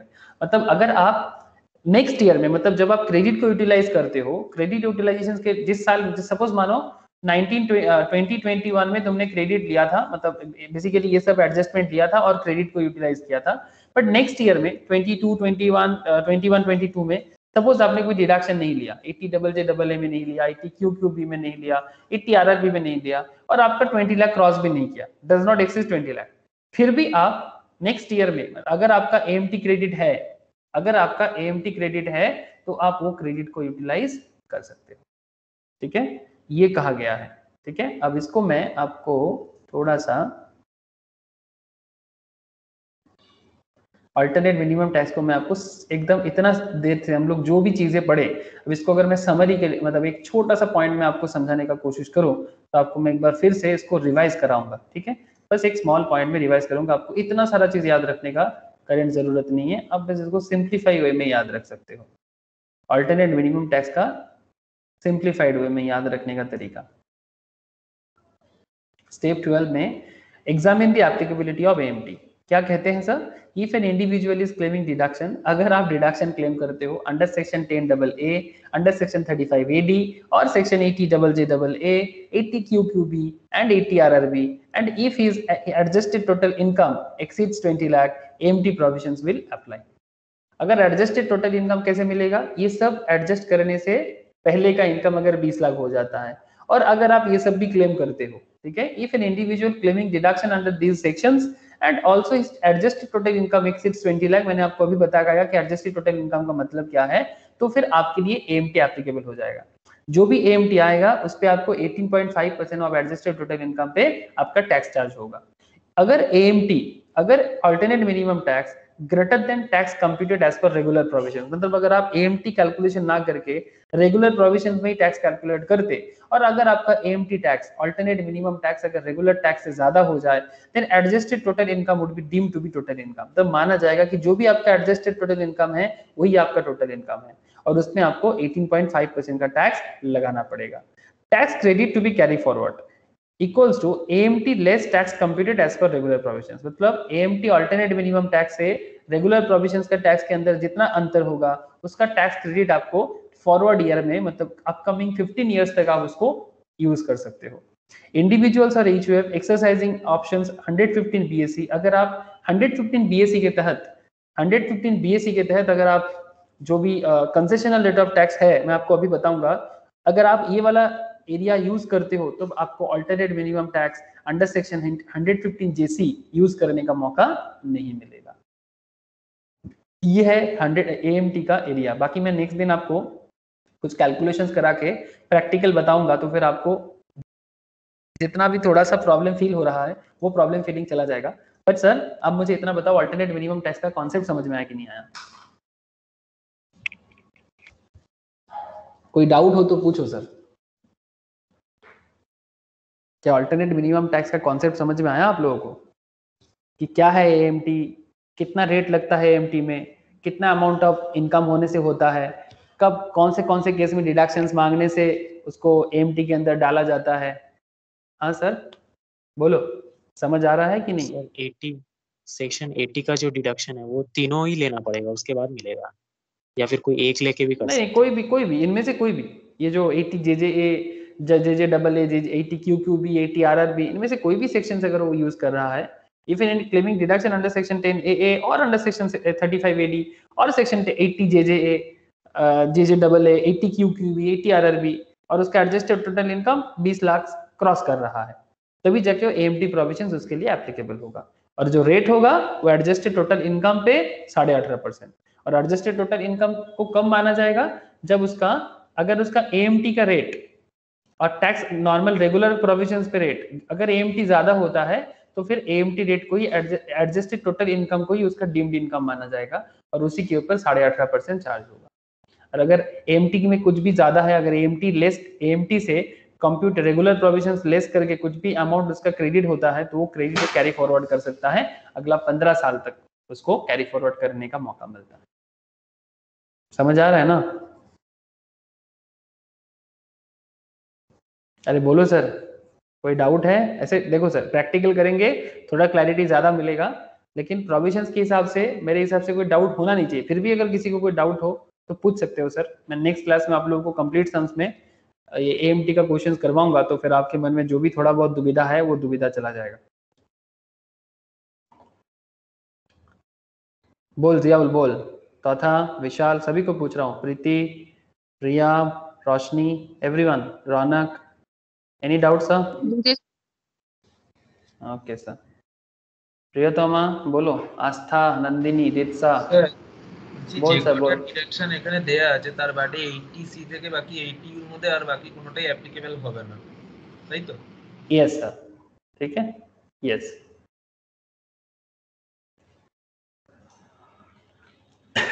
यहाँ पर और एक point है sir, मैं next दिन question कराऊंगा ना तो थोड़ा सा डाउट और क्लियर हो जाएगा। और एक बात जो मैं यहाँ पर 115 BSE में बात कर रहा था, 115 BSE का जो एरिया है दैट इज 115 BSE, इसके बारे में पहले भी बात किया, whether or not to exercise the option under section 115 BSE for availing concessional tax slab rates। ये 2020 के स्टार्टिंग बजट में आया था ये वाला रेट, 2020 के बजट में, और अभी एप्लीकेबल हो चुका है। अब ये वाला रेट में भी कोई टैक्स स्लैब बना सकता है, ठीक है। जैसे नॉर्मल हम लोग 2.5 लाख तक नहीं, 2,50,000 से 5 लाख तक 5%, ये वाला तो करते ही है ना सर, जो हम लोगों ने आज स्टार्टिंग में वही वाला चीज पढ़ रहे थे। तो ये भी एक टैक्स स्लैब आया as per section 115 BSE। Individuals or HUFs have an option to pay tax in respect of their total income other than income chargeable to tax at special rates under chapter 12 at following concessional rates if they do not avail certain exemptions or deductions like leave travel concessions, standard deduction under the head salaries, interest on housing loans on self-occupied property, deduction under chapter 6 other than 80 CCD subsection 2 or 80 JJAA etc। मतलब कुछ sections उन लोग को मिलता है, बाकी maximum sections उनको नहीं मिलता if they do not avail certain exemptions और डिडक्शंस। जैसे उनको लीव ट्रैवल कंसेशन नहीं मिलेगा, ऐसे बहुत सारा डिटेल्स है, मैं आप लोगों को वो भी डेटा प्रोवाइड करूंगा कि 115 BSE में आपको ढेर सारा डिडक्शंस और एग्जेम्पशंस नहीं मिलेगा। कुछ ऐसे एग्जांपल जैसे leave travel concession, standard deductions under the salaries, interest on housing loans, self occupied properties deduction chapter 6 other than 80 CCD subsection 2 और 80 JJAA, ये दोनों सेक्शन वो अवेल कर सकता है। बाकी कोई भी सेक्शन अवेल करने का मौका 115 बीएससी को मिलता ही नहीं है। और उनका टैक्स रेट कुछ ऐसा देखने में होता है सर, टैक्स रेट देखने में कुछ ऐसा, अप टू 2,50,000 तक नील इनका भी है, इनमें कोई प्रॉब्लम नहीं है, बट 2,50,000 से 5 लाख,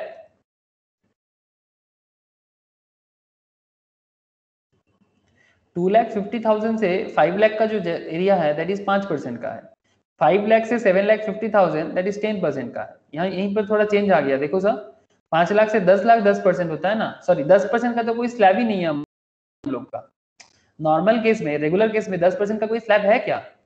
रेगुलर टैक्स स्लैब जो है उसमें 10% का कोई रेट स्लैब है ही नहीं, बट आपको 115 बीएससी में 10% का टैक्स स्लैब दिया जा रहा है, ठीक है। अच्छा, फ्रॉम 7,50,000 टू 10 लाख, फ्रॉम 7,50,000 से 10 लाख का 15% का टैक्स स्लैब दिया जा रहा है। ऐसा कोई स्लैब भी हमारे रेगुलर में नहीं था। और 10 लाख क्रॉस करने के बाद जहां पर आपका 30% लग जाता था, यहाँ पर आपको 20% लग रहा है। इंटरेस्टिंग ना। और 12 लाख से 10 लाख से 12,50,000 तक 20%, एंड 12,50,000 से ज्यादा 15 लाख तक 15 लाख तक 25%। एंड जब आपका इनकम 15 लाख क्रॉस करे तब जाके आपको 30% टैक्स स्लैब देना पड़ेगा। तो दिस इज कंसेशनल, यस और नो? दिस इज कंसेशनल, कोई भी यूज कर सकता है, यूज करने में किसी को मना नहीं है sir, anybody can use. But अगर आप ये वाला यूज करोगे तो आपको ढेर सारा डिडक्शंस और प्रोविजंस वगैरह नहीं मिलेगा, एग्जेम्पशन डिडक्शंस जो है वो सब नहीं मिलेगा, एक्सेप्ट ये 80 सीसीटी सबसेक्शन 2 और 80 डबल जे, ये दोनों सेक्शन छोड़ के बाकी आप बाकी कोई भी सेक्शंस का मौका आपको नहीं मिलेगा। ये आपका 115 बीएससी का टैक्स रेट है, याद रखिएगा सर। आपको डायरेक्ट पूछ सकता है या फिर आप ये कैलकुलेशंस के समय पे भी कर सकते हो, बट अगर आपको ये याद नहीं रहता है तो आप नॉर्मल जो भी रेगुलर स्लैब है उसी को यूज करते हुए करना। लेकिन अगर कहीं पर बोल दिया कि use 115 BSC, then you have to use this. अगर किसी जगह में 115 बीएससी यूज करने के लिए बोलेगा तो आपको ये वाला स्लैब रेट याद करके ही करना पड़ेगा, ठीक है। तो इस बात का स्पेशल ख्याल रखिएगा, स्पेशल ख्याल रखिएगा। Okay, examine the tax liability computed under the regular provision of the act including provisions relating to AMT if applicable with the tax liability, ठीक है। अगर AMT से करते हो तो कर सकते हो। अच्छा, computed under section 115 BSC, thereafter if tax liability is lower as per provision under section 115 BSC, they opt to pay tax as per section 115 BSC, ठीक है। अब पॉइंट क्या है, if an individual, ध्यान रखिए sir, if an individual or HUF having income from business or professions exercise option to pay tax under section 115 BSC in a previous year, अगर आपने previous year में 115 BSC यूज किया, then the said provision would apply for all subsequent previous year। एक बार 115 BSC अगर आप use कर लोगे तो subsequent previous years में भी आपको वही यूज करना पड़ेगा। An individual or HUF not having income from business and professions, ध्यान रखिए, हाँ, individual or HUF not having income from business or professions can exercise the option to pay tax under section 15 BSC for each previous year. He may exercise the option in a particular previous year but may not do so in another previous year, depending on whether or not exercising the option is beneficial to him in respective previous years। मतलब जिसमें आपको benefit होगा अब तभी 115 BSC use करो, अगर benefit नहीं होगा तो अब नॉर्मल स्लैब यूज करो। बट अगर आप हिंदू अनडिविडेड फैमिली हो और अगर आप HUF हो और इंडिविजुअल हो और आप income from business and professions आपका होता है option to pay tax under section 115 BFC in a previous year, then the said provision would apply for all subsequent previous year. तो वही प्रोविजंस आपको सब्सिक्वेंट प्रीवियस ईयर में भी use करना पड़ेगा, ठीक है। ये आप देख लो कि आपके लिए कौन सा बेनिफिटेड है, उसी हिसाब से आपको आगे बढ़ना चाहिए, ठीक है। और अगर आप इनकम फ्रॉम मतलब not having income from business and professions can exercise the options to pay tax under section 115 BSC for each previous year, her previous year में कर सकता है। He may exercise the option in a particular previous year but may not do so in another previous year, depending on whether or not exercising the, मतलब आप तभी देख लोगे कि जिसमें आपको बेनिफिट है, अगर बेनिफिट नहीं है तो आप शिफ्ट कर सकते हो। ये आपको एकदम सीधा सीधा बता रहा है। ये रहा स्टेप 13 का पूरा एरिया। आप 113 यूज करोगे कि 112 यूज करोगे। स्टेप 14 में क्रेडिट फॉर एडवांस टैक्स, अगर आपने कोई एडवांस टैक्स जमा किया था, हमारा नेक्स्ट क्लास का डिस्कशन रहेगा sir advance tax, TDS and TCS, ठीक है। अगर आपने एडवांस टैक्स जमा करके रखा, टीडीएस जमा करके रखा, टीसीएस काट लिया आपका, तो नेट टैक्स लायबिलिटी जो भी आपका होगा, टोटल टैक्स लायबिलिटी से टीडीएस को माइनस करने का मौका मिलेगा। Total tax TCS, tax collected at source, tax deducted at source, normally salaried person के केस में होता है, या बिजनेस में या कमीशंस के केस में होता है कि पहले ही टैक्स काट लेता है। सोर्स में ही टैक्स काट लेने को बोलते हैं टीसीएस, और टीडीएस भी is also kind of that. तो ये दोनों का फर्क क्या है वो भी मैं बताऊंगा। तो टोटल टैक्स लायबिलिटी जो भी होगा वहां से TDS, TCS and advance tax को आप माइनस करो तो जाके आपका नेट टैक्स लायबिलिटी मिलेगा। ये हमारा नेक्स्ट क्लास का डिस्कशन रहेगा, TDS, TCS and advance tax का एरिया। ये भी एक बहुत वाइटल पॉइंट है। उसके बाद स्टेप 15 आएगा, दैट इज टैक्स पेएबल और टैक्स रिफंडेबल। इसके बाद आपको पता चलेगा कि आपको टैक्स पे करना है कि आपको कुछ रिफंड मिलने वाला है। Net tax liability should be round up to the nearest multiple of 10. The assessee has to pay the amount of tax payable called self assessment tax at the time of filing of return. जब return file करोगे तो self assessment tax file करो, ठीक है, मतलब खुद assess करके। अगर उसके बाद आपका टैक्स ज्यादा होता है तो फिर आपको पे करना पड़ेगा, तो आपको डिमांड नोटिस भेजेगा इनकम टैक्स डिपार्टमेंट। और अगर आपका टैक्स उनके पास क्रेडिट में पड़ा हुआ है तो फिर वो आपको रिफंड करेगा, तो आपको रिफंड नोटिस भेजेगा और फिर आपके अकाउंट में जमा भी करेगा। If any refund is due, SSC will get the same after filing the return of income. अगर कुछ भी रिफंड आपका ड्यू है तो रिटर्न फाइलिंग करने के बाद आपको वो due amount income tax department की तरफ से वापस कर दिया जाएगा। और अगर कुछ पेमेंट करना है तो वो आपको डिमांड नोटिस भेजेगा और बोलेगा कि भाई आपका ये अमाउंट बाकी है, आप जमा करो इतने टाइम के अंदर। इस तरह से होता है सर इनकम टैक्स का खेल, ठीक है।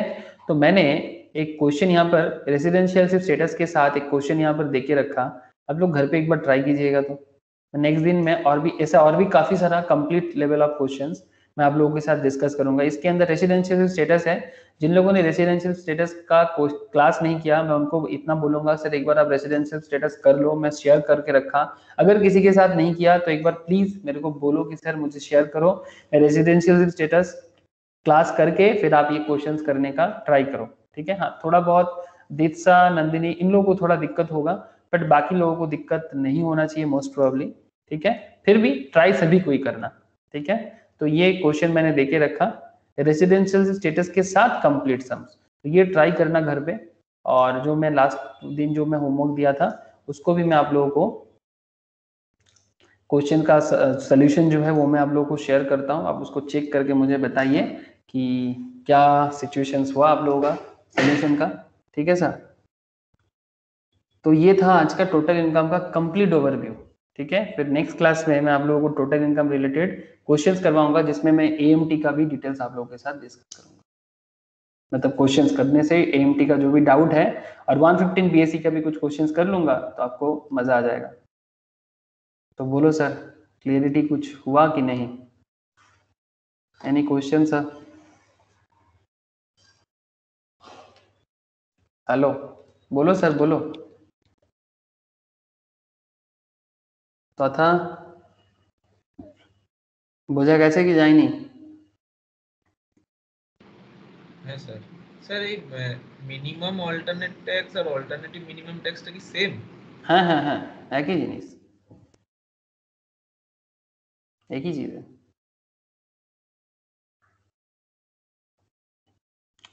শুভ বোঝা গেছে বল। হ্যাঁ মাঝ রাস্তা দিয়ে বুঝতে পেরেছি। ও শুভ তো অনেক দেরিতে আচ্ছা ঢুকেছিস আজকে। আচ্ছা দাদা 115 বিএসসি তো নতুন যেটা রেট অ্যাপ্লিকেবল ওটাই তো, মানে পুরনো যারা নিতে পারবে না তাদের নতুন 115 বিএসসি তাই তো? হুম হুম হুম দাদা এই ক্লাসটা একটা আমাকে সেন্ড করবেন তো, এখনই ডাউনলোড করে দেখে নিন। अच्छा मैं पाठिए देवो क्लासটা। और बाकी सबको समझ आया? एएमटी और मैट दोनों थोड़ा अलग है, हाँ मैं नेक्स्ट दिन बताऊंगा। अच्छा दादा आज ये टॉपिक चौथा ने मुझे 115 बीएससी। हाँ नहीं आज बहुत सारा, आज पूरा टोटल इनकम का ही टॉपिक था। एक था तेरा क्या बोलते हैं पूरा टोटल इनकम को ओवरव्यू किया गया, और उसके बाद उसके अंदर एएमटी का एक स्पेशल एरिया था ऑल्टरनेट मिनिमम टैक्स का, और एक स्पेशल एरिया था 115 बीएससी का। सब कुछ मिला के आज मैंने पूरा का पूरा प्रोविजंस को गो थ्रू करवाया और तब जाके बोला, ठीक है। और चौथा मुझे पूछ रहा था कि सर एएमटी और एमएटी दोनों अलग है, ये सब दोनों अलग है। Minimum alternate tax and alternate minimum tax दोनों अलग कॉन्सेप्ट है। तो मिनिमम ऑल्टरनेट टैक्स क्या है वो मैं नेक्स्ट क्लास में बता देता हूँ, ठीक है। इसके साथ कनेक्टेड नहीं था इसलिए मैंने कुछ बोला नहीं, ठीक है। तो मैं नेक्स्ट दिन बताऊंगा, ठीक है दादा। আচ্ছা স্যার। ठीक है